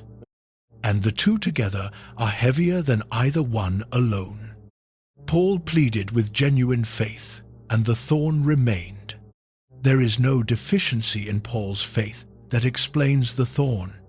The explanation God offers is not about Paul's inadequacy. It is about something being at work through Paul's weakness that could not be at work through his strength. That is a different kind of answer than removal. But it is an answer, and it is an honest one. Truth 22. God's silence is not always abandonment. Some prayers are answered as endurance rather than escape. And the Bible does not ask us to call that easy. It asks us to remain, to keep turning toward God even inside the silence. because the silence is not the same as the end of the relationship. There is a psalm, Psalm 22, that Jesus quotes from the cross. My God, why have you forsaken me? It is the opening line of the psalm.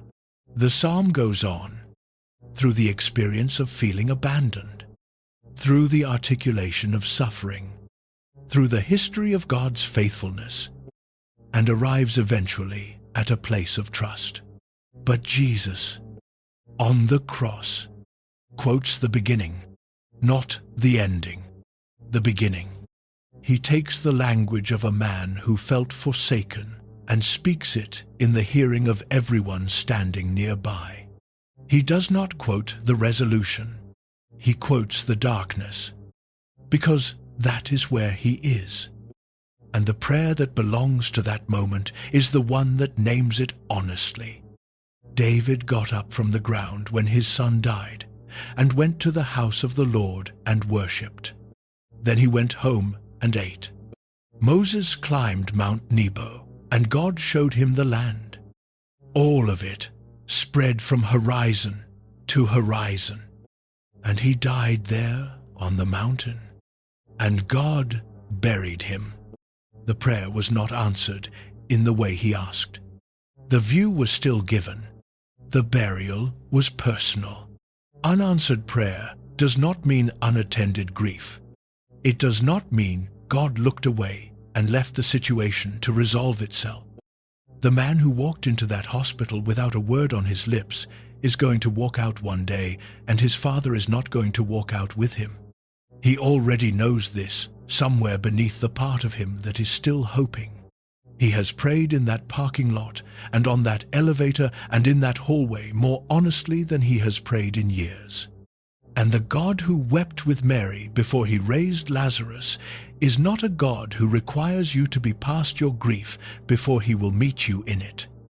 That is not the answer the man in the parking lot asked for, but it is the one that will carry him through.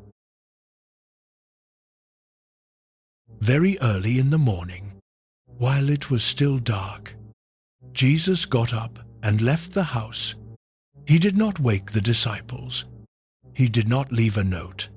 He simply got up in the hours before dawn, in the dark and quiet of a house in Capernaum, and walked out. The night before had been full. The Gospel of Mark records that Jesus had gone to the synagogue and taught. And the people were amazed, because he taught as one who had authority, not as the teachers of the law. While he was there, a man with an impure spirit cried out, and Jesus silenced the spirit, and the man was freed. And news about him spread quickly over the whole region of Galilee. Then he went to the home of Simon and Andrew. Simon's mother-in-law was sick in bed with a fever. Jesus took her hand and helped her up, and the fever left her. That evening, after sunset, the people brought to Jesus all the sick and the demon-possessed. The whole town gathered at the door. He healed many who had various diseases. He drove out many demons. By any measure, it had been an extraordinary day, the kind of day that builds momentum, the kind of day that creates expectation for what comes next. The crowds knew where he was. The disciples knew where he was. The people who had not yet been reached knew where he was. And before any of them woke up, before the sun came up, Jesus was gone. He had gone to a solitary place. Think about what he left behind when he walked out that door. He left behind a crowd of people who needed things he could provide. He left behind disciples who were sleeping and would wake up looking for him. He left behind a town that had just discovered what he was capable of and would want more of it. He left behind momentum, energy, the very real pull of a good thing that was working, and he walked into the dark instead. Simon and the others searched for him. When they found him, Simon said, "Everyone is looking for you." Jesus said, "Let us go somewhere else." to the nearby villages. So I can preach there also. That is why I have come.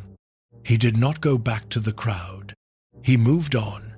And what gave him the clarity to make that choice? What gave him the ability to know where he was going and why? Was what had happened in that solitary place before anyone else was awake. We do not have a transcript of what he prayed. The Gospel of Mark does not record a single word of it. What we have is the image. A man who had just had an extraordinarily full and public day, who got up before dawn while everyone was still sleeping, who found a place where he was alone, and who stayed there long enough that by the time the disciples found him, the sun was up and a search had been necessary. That detail is the instruction, not the content of the prayer, the practice of it, the commitment to it, even on the morning after a day that had generated enough spiritual momentum to carry him through the next week without stopping. The choice to go before there was an audience, before there was a request, before the day had its own agenda and its own demands and its own crowd waiting at the door. This was not a crisis moment. Jesus was not going to the solitary place because everything had fallen apart. He was going because this was the pattern. Luke mentions it more than once and uses the word often. Jesus often withdrew to lonely places and prayed.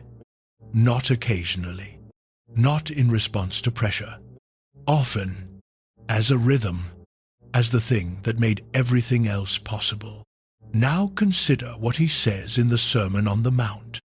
He is talking about religious practice, about the ways people perform their faith in front of an audience. He says, when you pray, do not be like the hypocrites. They love to pray standing in the synagogues and on the street corners to be seen by others. They have received their reward in full. But when you pray, go into your room, close the door, and pray to your Father who is unseen. Then your Father, who sees what is done in secret, will reward you. The word he uses for room is the word for an inner chamber, a private storage room, a place not visible from the outside, not the front room, not the room people see when they walk by, the room behind the door. Go into that room, close the door. The structure of the instruction is spatial before it is anything else. Find the place where no one can see you. Be in that place and pray there to the Father who is in the unseen place with you. The reason the hidden room matters is not complicated once you name it. When no one is watching, there is nothing to perform. Most people who have prayed in public settings know the subtle pressure that exists in those spaces. It is rarely a malicious pressure, just the awareness of being heard, the slight adjustment of vocabulary, the tendency to pray in ways that will make sense to the people nearby, the preference for language that sounds articulate and faithful and put together. None of that is necessarily dishonest, but it is shaped by the presence of an audience. And a prayer shaped by an audience is a different prayer than one shaped by nothing but the actual situation and the actual God. In the hidden room, there is no audience. There is no one to perform for.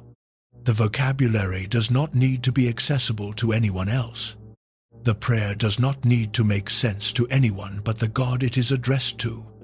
And in that absence of audience, something becomes possible that is harder to reach in public.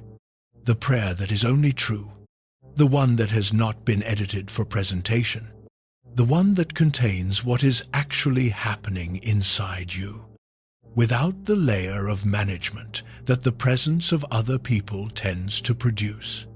Truth 23. Secret prayer protects the soul from performing for an audience, including the audience inside your own head that wants to feel spiritually impressive. The hidden room is where the edited version of you stops and the actual version begins. There is a particular kind of spiritual exhaustion that comes from maintaining a public prayer life without a private one. It is the exhaustion of the performance, of always bringing to God the version of yourself that has already been reviewed and approved, of never quite being alone with Him, even in the moments that look like solitude. Jesus did not just retreat from the crowds. He retreated before the crowds arrived, before they had a chance to shape the day, before their needs and their expectations became the frame inside which He operated. He went first to the silent place, and from that place, He knew where He was going next. What prayer does in you when nothing visible is changing is one of the quietest questions in the entire life of faith.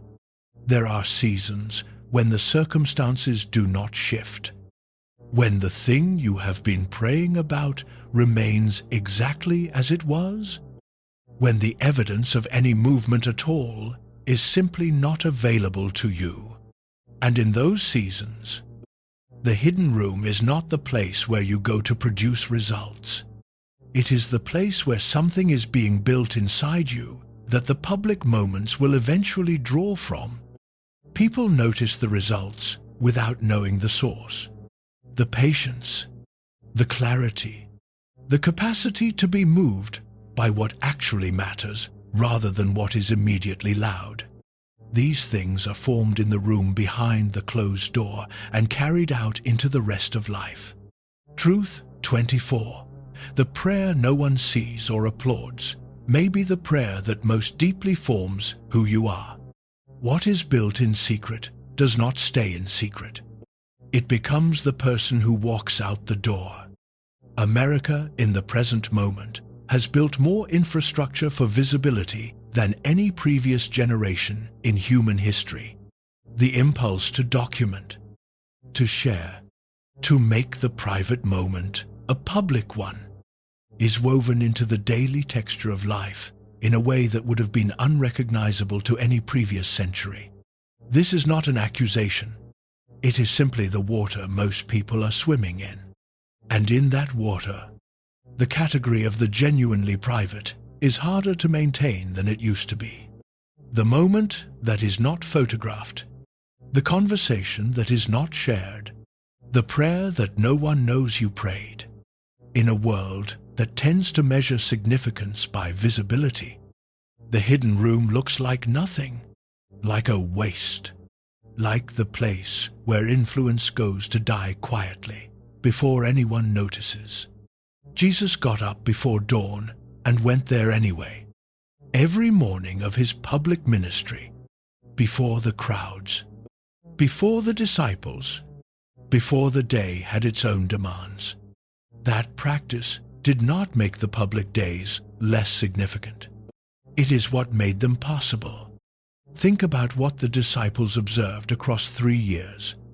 A man who moved through crowds without being consumed by them, who knew when to stay and when to move on, who was not rattled by the pressure of enormous expectation or the pain of profound rejection, who had a quality of presence that drew people to Him even when He said things they found difficult to hear.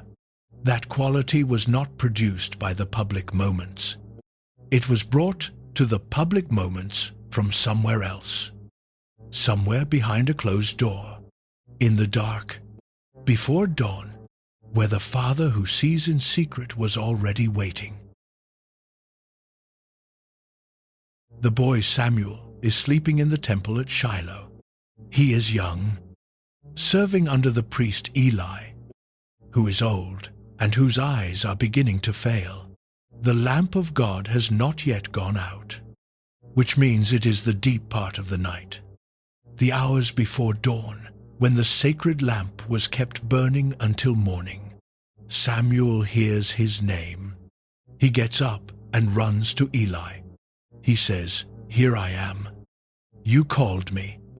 Eli says, "I did not call. Go back and lie down." Samuel goes back and lies down. The voice comes again. Samuel. He gets up and goes to Eli again. Here I am. You called me. Eli says, I did not call.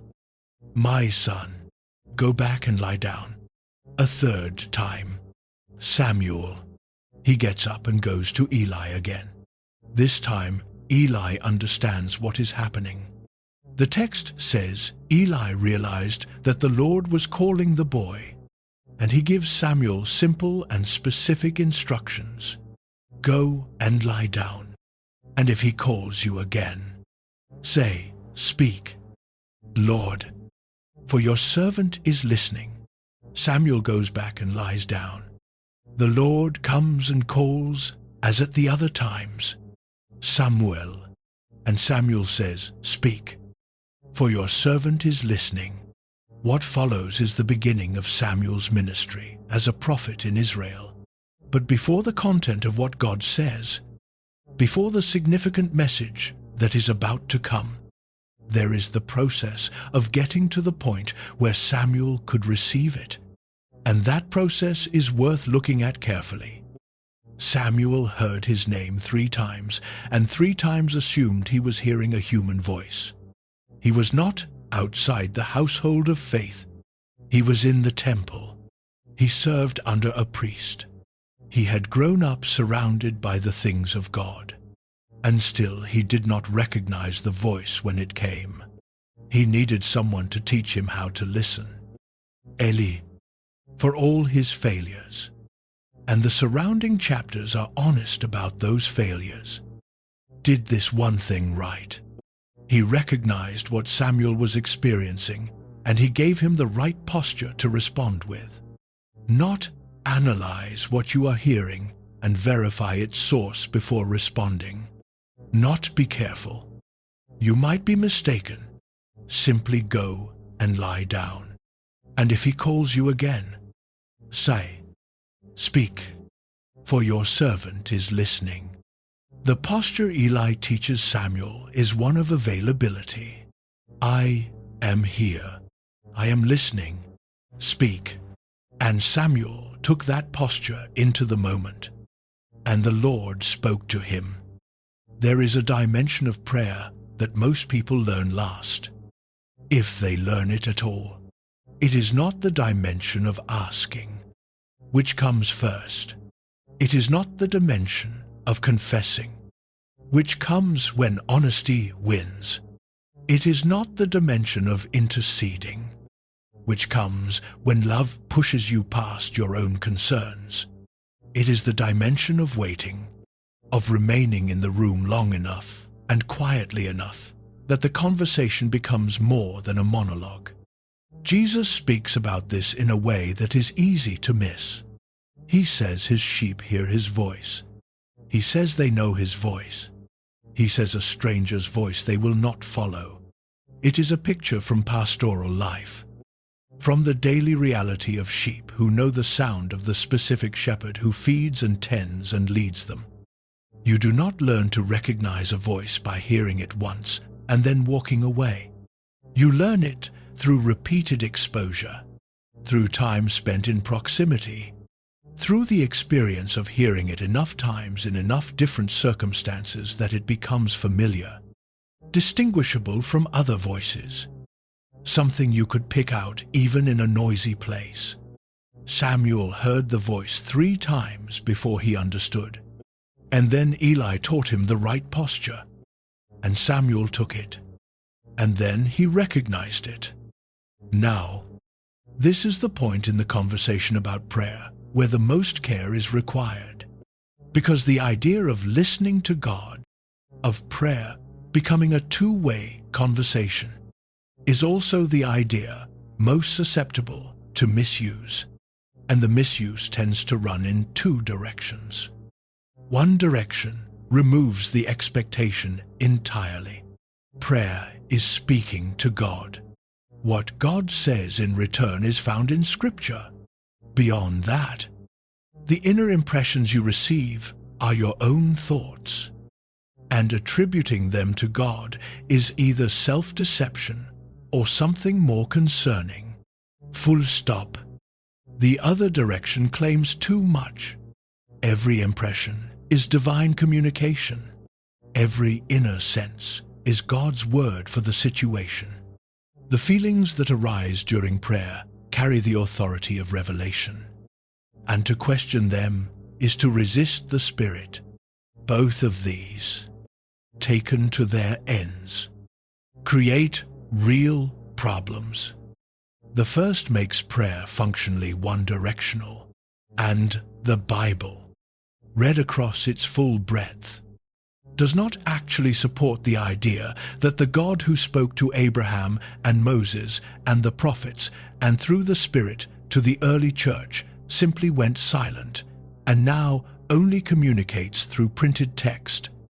The second makes prayer dangerous in a specific way. The human heart is genuinely capable of hearing what it wants to hear and calling it divine. A person who has learned to preface every preference and decision with the words "God told me" has found a way to place their own judgments beyond the reach of challenge. Christians across traditions have long disagreed about exactly how God guides and speaks today. Those disagreements are real and they matter. But across those disagreements, the wisest voices in every tradition tend to agree on something practical. No private impression should outrank Scripture. No inner sense should be immune from humility.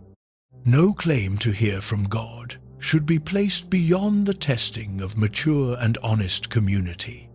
And what feels like a word from God must be able to bear the weight of scrutiny without shattering. When it cannot, the scrutiny is not an obstacle, it is a protection. Truth 25. Prayer matures when the speaking becomes part of a larger posture that includes waiting. When the soul learns not just to bring words to God but to remain long enough that the encounter can become a conversation. This is not about hearing an audible voice. For most people, in most circumstances, the listening dimension of prayer is something more interior than sound, something more like the gradual clarification of what is true, the slow settling of what matters, the sense, after time spent in the presence of God, that certain things are clearer than they were before, and certain things that seemed urgent have become less so. Mary, the mother of Jesus, models something of this throughout the Gospel of Luke. After the shepherds come to visit the newborn Jesus and report what the angel told them, the text says, Mary treasured up all these things and pondered them in her heart. She did not immediately post them. She did not immediately explain them or build a framework around them. She took them in and held them. The word in the Greek suggests a turning over, a considering from different angles, a patient staying with something rather than a rush to conclusion. Later, after the 12-year-old Jesus stays behind in Jerusalem, and Mary finds him in the temple, and he says things she does not understand. The text says again, his mother treasured all these things in her heart. 2 times. 2 significant moments. And both times, Mary's response is to hold what she has received and stay with it. To not demand immediate clarity. To let it live inside her long enough to become something more fully understood. That quality, the willingness to hold something, to stay with it, to resist the pressure to resolve it immediately, is part of what the listening dimension of prayer asks of a person. Truth 26. What you believe you are hearing in prayer must be brought under the weight of Scripture, humility, and honest community. When it can bear that weight, the clarity that remains is worth trusting. When it cannot, the testing itself is a gift. It is part of how you learn to distinguish the voice of God from the voice of your own wanting. Samuel had Eli. He needed someone older and more experienced to name what was happening and teach him the right posture. He did not arrive at that posture on his own. It was handed to him. Mary had the tradition of her people, and eventually the early community of believers. Paul, who received visions and revelations that he says were beyond what could be described, still submitted his gospel to the leaders in Jerusalem to make sure he was not running in vain. The most significant recipients of divine communication in the Bible did not operate alone. They were embedded in relationships and communities that provided structure within which their experience could be tested and affirmed, and, when necessary, corrected. Samuel grew up to be one of the most significant prophets in Israel's history. His words, the text says, did not fall to the ground. None of them failed to come true. That credibility was built over a lifetime of learning to distinguish the voice of God from the other voices that fill the interior of a human life. It did not begin with certainty. It began with a child in the dark, saying 5 words, "Speak, for your servant is listening," and then staying there long enough to hear something. That posture is available to more than ancient prophets. It is available to any person willing to do what Samuel did in the middle of the night in Shiloh, to stop talking long enough to listen, to take the posture of availability, to anchor what comes in, what is already known, and to stay. The conversation that prayer was always meant to be is already open on God's side. The question is whether we are willing to be present on ours. The night before he dies, Jesus prays for his disciples, not in Gethsemane. Before Gethsemane, this prayer comes first, while they are still together, and it is the longest prayer of Jesus recorded in any of the 4 Gospels. It runs through the whole 17th chapter of John, and it is unlike anything else he prays in the public record of his ministry. He is not asking for healing. He is not interceding for a crowd. He is not asking for daily bread or for a cup to be removed. He is praying for the people sitting in the room with him, and then he is praying for everyone who will come after them, for everyone who will believe because of their word. He prays that they will be protected, that they will have his joy made full in them, that they will be kept from the evil one, that they will be sanctified in truth, that they will be with him where he is. And then, near the center of the prayer, he says something that functions as the key to everything else.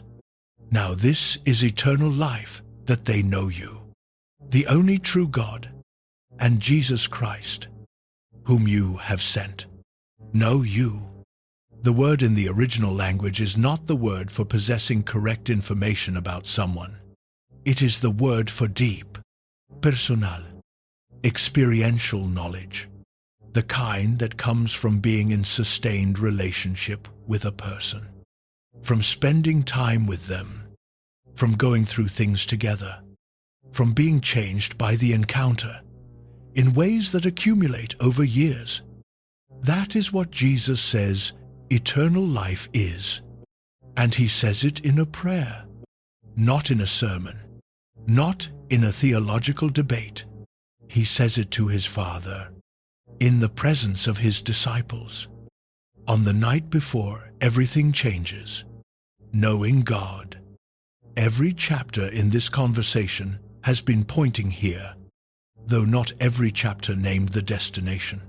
The man in the parking lot who could not find words was not failing at prayer. He was standing at the edge of the thing prayer actually is. Hannah weeping in the tabernacle was not performing a technique. She was moving in her grief and her silence and her turned heart towards something she could not have named but was already inside. David, writing Psalm 51, was not completing a religious obligation. He was finding his way back to someone he had hidden from and could not stand to hide from any longer. Every form of prayer in this book has been a form of relationship.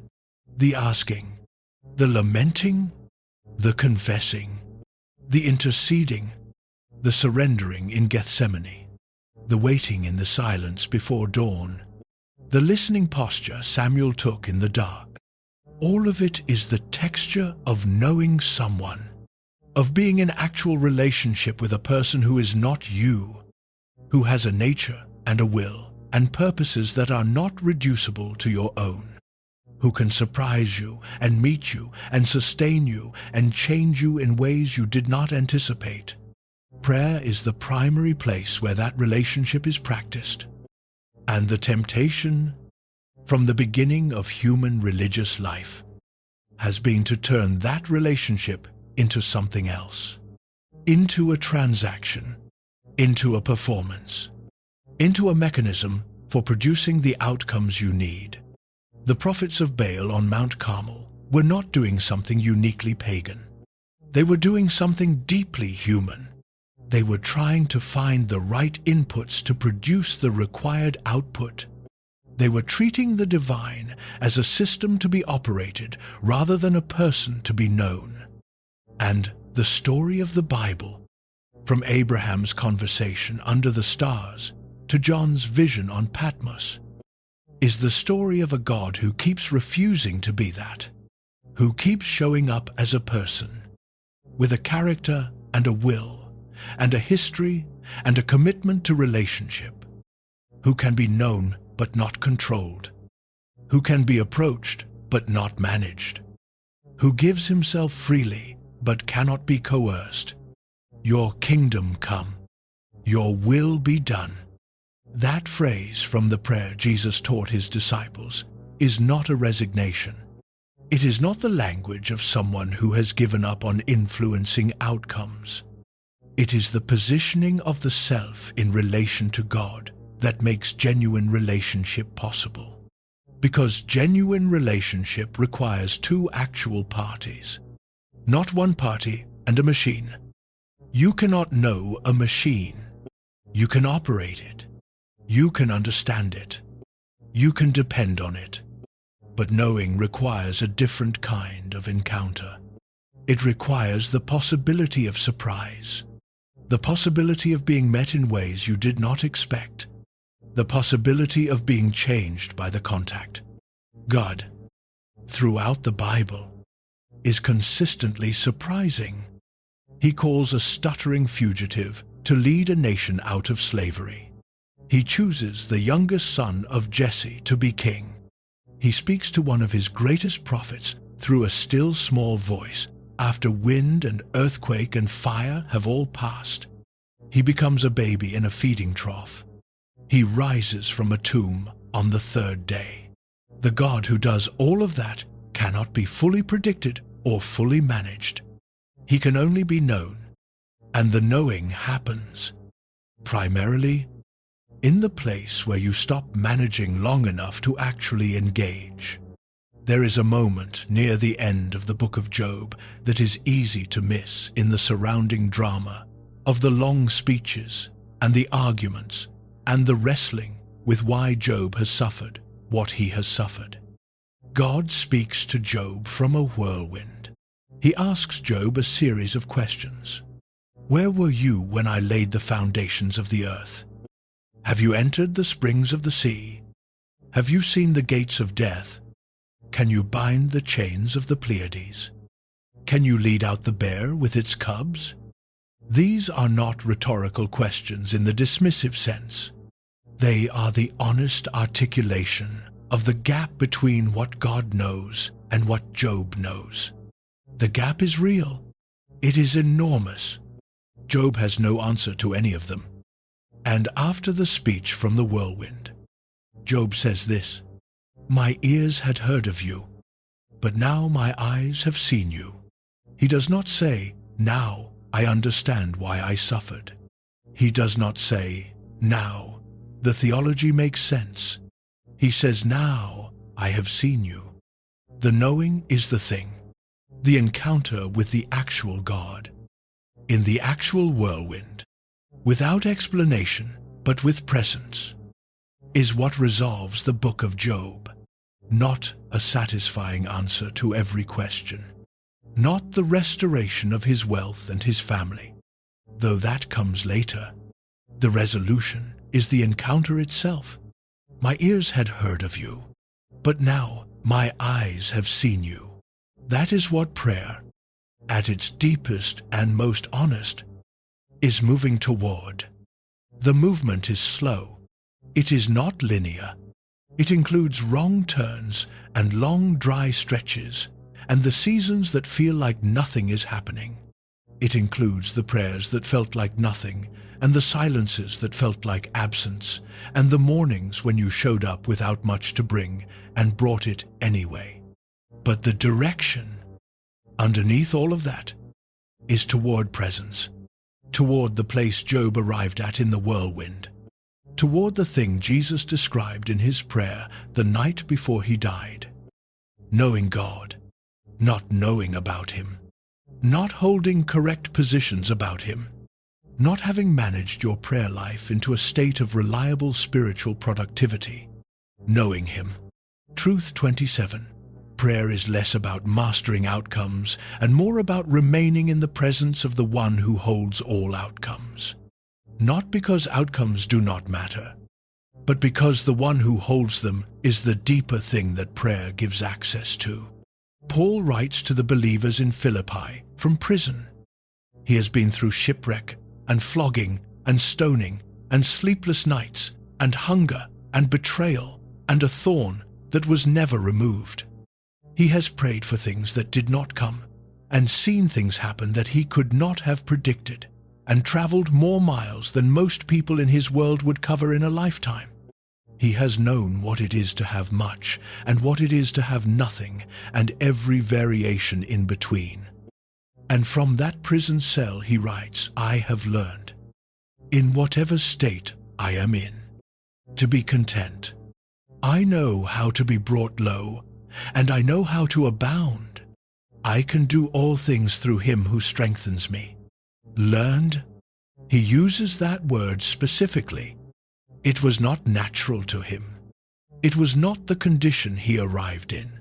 It was something acquired over time, through the particular education of a life lived in genuine relationship with God through everything that life contained. The learning happened through the answered prayers and the unanswered ones, through the moments of extraordinary provision and the moments of the thorn still there, through the visions and the beatings, through all of it. And what he learned was not a theological position. It was something more interior, a settledness, a capacity to hold the full range of what life brought without being defined by any particular point on the range. That kind of settledness does not come from correct beliefs about God. It comes from knowing him, from the accumulated experience of bringing yourself, honestly and repeatedly and over a long period of time, into the presence of the one who is actually there. Truth 28. The deepest answer to prayer is not always what God gives. Sometimes it is God himself.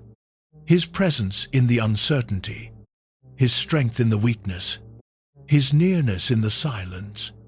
And in the end, that is not the lesser answer. It is the one that carries you through everything else.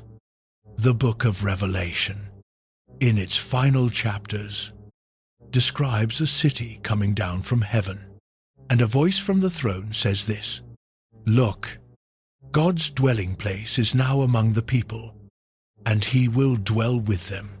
They will be his people, and God himself will be with them and be their God. He will wipe every tear from their eyes. The whole movement of the Bible is toward that, toward presence, toward the restoration of the kind of closeness that was broken at the beginning and that the entire story has been moving to recover. Prayer is not that final restoration.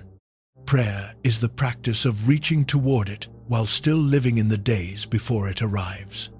It is the activity of people who believe the presence is real and available. Even now, even partially, even through what Paul calls a glass darkly, and who turn toward it anyway, morning after morning, in parking lots and hospital rooms and quiet houses before dawn, in the prayers that felt like something and the ones that felt like nothing, in the laments and the confessions and the long seasons of waiting and the moments when the whirlwind suddenly spoke, all of it turning toward the same direction, all of it moving toward the same thing, knowing the one who is already there. The man is still in the parking lot. The engine is still off. His hands are still on the steering wheel. The entrance to the hospital is lit, the way hospital entrances are always lit, steadily and without warmth, designed for function rather than comfort. He has been sitting here for 15 minutes now. Nothing has changed outside the car. His father is still on the 3rd floor. The doctors have still said what they said. The situation has not been altered by the minutes he has spent sitting here unable to speak. But something is different inside the car. Very small, very quiet. The kind of thing you would miss if you were looking for something large. He is still here. He did not drive away. He did not convince himself that prayer was something he would try again when he was in better condition for it. He did not decide that the absence of words meant the absence of the possibility of prayer. He sat in the dark with his hands on the wheel, and he stayed. And in the staying, something that was not quite a word and not quite a feeling, something that belonged to both of those categories without being fully either, began to form. Not an answer, not a resolution, not the clarity he did not have when he pulled into the parking space. Just the quiet recognition that the room was open, that it had been open the whole time, that the God who heard Hannah in the tabernacle without a sound, who met Elijah under the juniper tree with food and not a lecture, who wept at the tomb of Lazarus before raising him, who stayed with Paul through every thorn and every prison cell, had not moved while he sat in this car and could not speak. He gets out of the car. He walks toward the entrance. He does not have a prayer prepared. He does not have the words organized into any particular shape. He just walks toward the lit door and trusts that the same God who has been present in parking lots and hospital rooms and garden tombs and wilderness deserts and prison cells is present here too. That is enough to walk on. Where are you in this? Because the story of prayer, as the Bible tells it, is not the story of people who had it figured out. It is the story of people who kept showing up anyway. Hannah kept going to the tabernacle year after year. David wrote psalms from places of failure as well as places of victory. Elijah got up from under the tree and kept walking. Paul prayed 3 times and accepted the answer he received and found grace sufficient inside it. Jesus went to the garden alone and asked for another way, and then stood up and went to meet what was coming. None of them had prayer perfected. All of them had prayer practiced. Some of you are where Hannah was. You want something so deeply that you have run out of words for it. You show up anyway. You move your lips even when nothing comes out. You have been coming to the same place with the same need for longer than feels reasonable. And you are tired. And you are still here. The Lord remembered Hannah.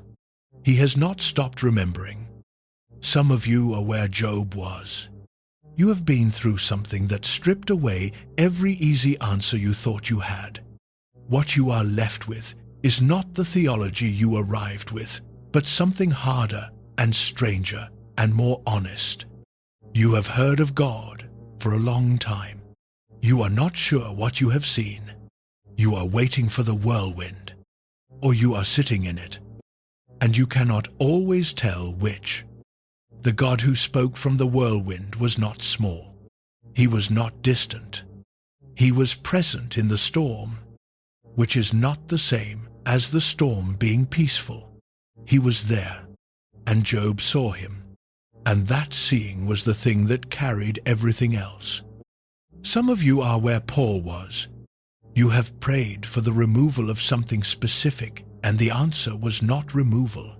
You are living in the middle of the thing you asked to be delivered from, and the grace that was promised feels, on some days, barely sufficient. On other days it is clearer. On other days you understand, a little better than the day before, what it means for power to be made perfect in weakness. You are not failing. You are in the curriculum. Some of you are where the disciples were in Gethsemane. You are present for something that is beyond your ability to address. You do not know what to say. You keep falling asleep when you mean to stay awake. You are not as present as you want to be, and you know it. You are still in the garden. That matters. And some of you have not prayed in a long time. Not because you made a decision to stop, but because the gap between what prayer was described to you and what prayer actually felt like became too large to keep crossing. Because the disappointments accumulated. Because the words started to feel like they were going nowhere, and you could only keep saying them for so long before the silence on the other end became too heavy to carry. The door is still open. Not because you earned your way back. Not because you figured out what you were doing wrong. Not because you have arrived at a place of sufficient faith to qualify for re-entry. The door was never closed by your absence from it. It is open in the same direction. It was always open. The same God who kept Jeremiah's darkest words in the permanent record, who let Psalm 88 end in darkness, who went to find Elijah under the tree, has not revised his position on what he is willing to receive from you. He is willing to receive what is actually there. The 28 truths in this story are not a checklist. They are not a program for upgrading your prayer life from one level to the next. They are more like the description of a landscape that has always existed and that you have always been standing in. Whether you knew it or not, prayer begins before the words. It lives in a relationship, not a mechanism. It sees God as He actually is rather than as we need Him to be. It tells the truth, even the painful and confused and angry truth. It confesses without performing. It asks without shame. It carries others into the presence of a God who hears. It goes to Gethsemane and says, "Not my will, but yours." It survives the silence and the no and the unanswered years. It happens behind closed doors where no one is watching. It learns to be still long enough to listen. And it arrives, slowly and imperfectly and over a very long time, at the place where knowing God is more important than managing what God does. That is where it goes. That is what it is. The room is still there. The God who is in the room is the same one who has always been in it. The one who was in the burning bush before Moses turned aside to look. The one who was in the temple when Isaiah walked in. The one who was in the garden before dawn when Jesus left the disciples sleeping. The one who was at the tomb before anyone arrived to find it empty. He is in the room, and the door is open.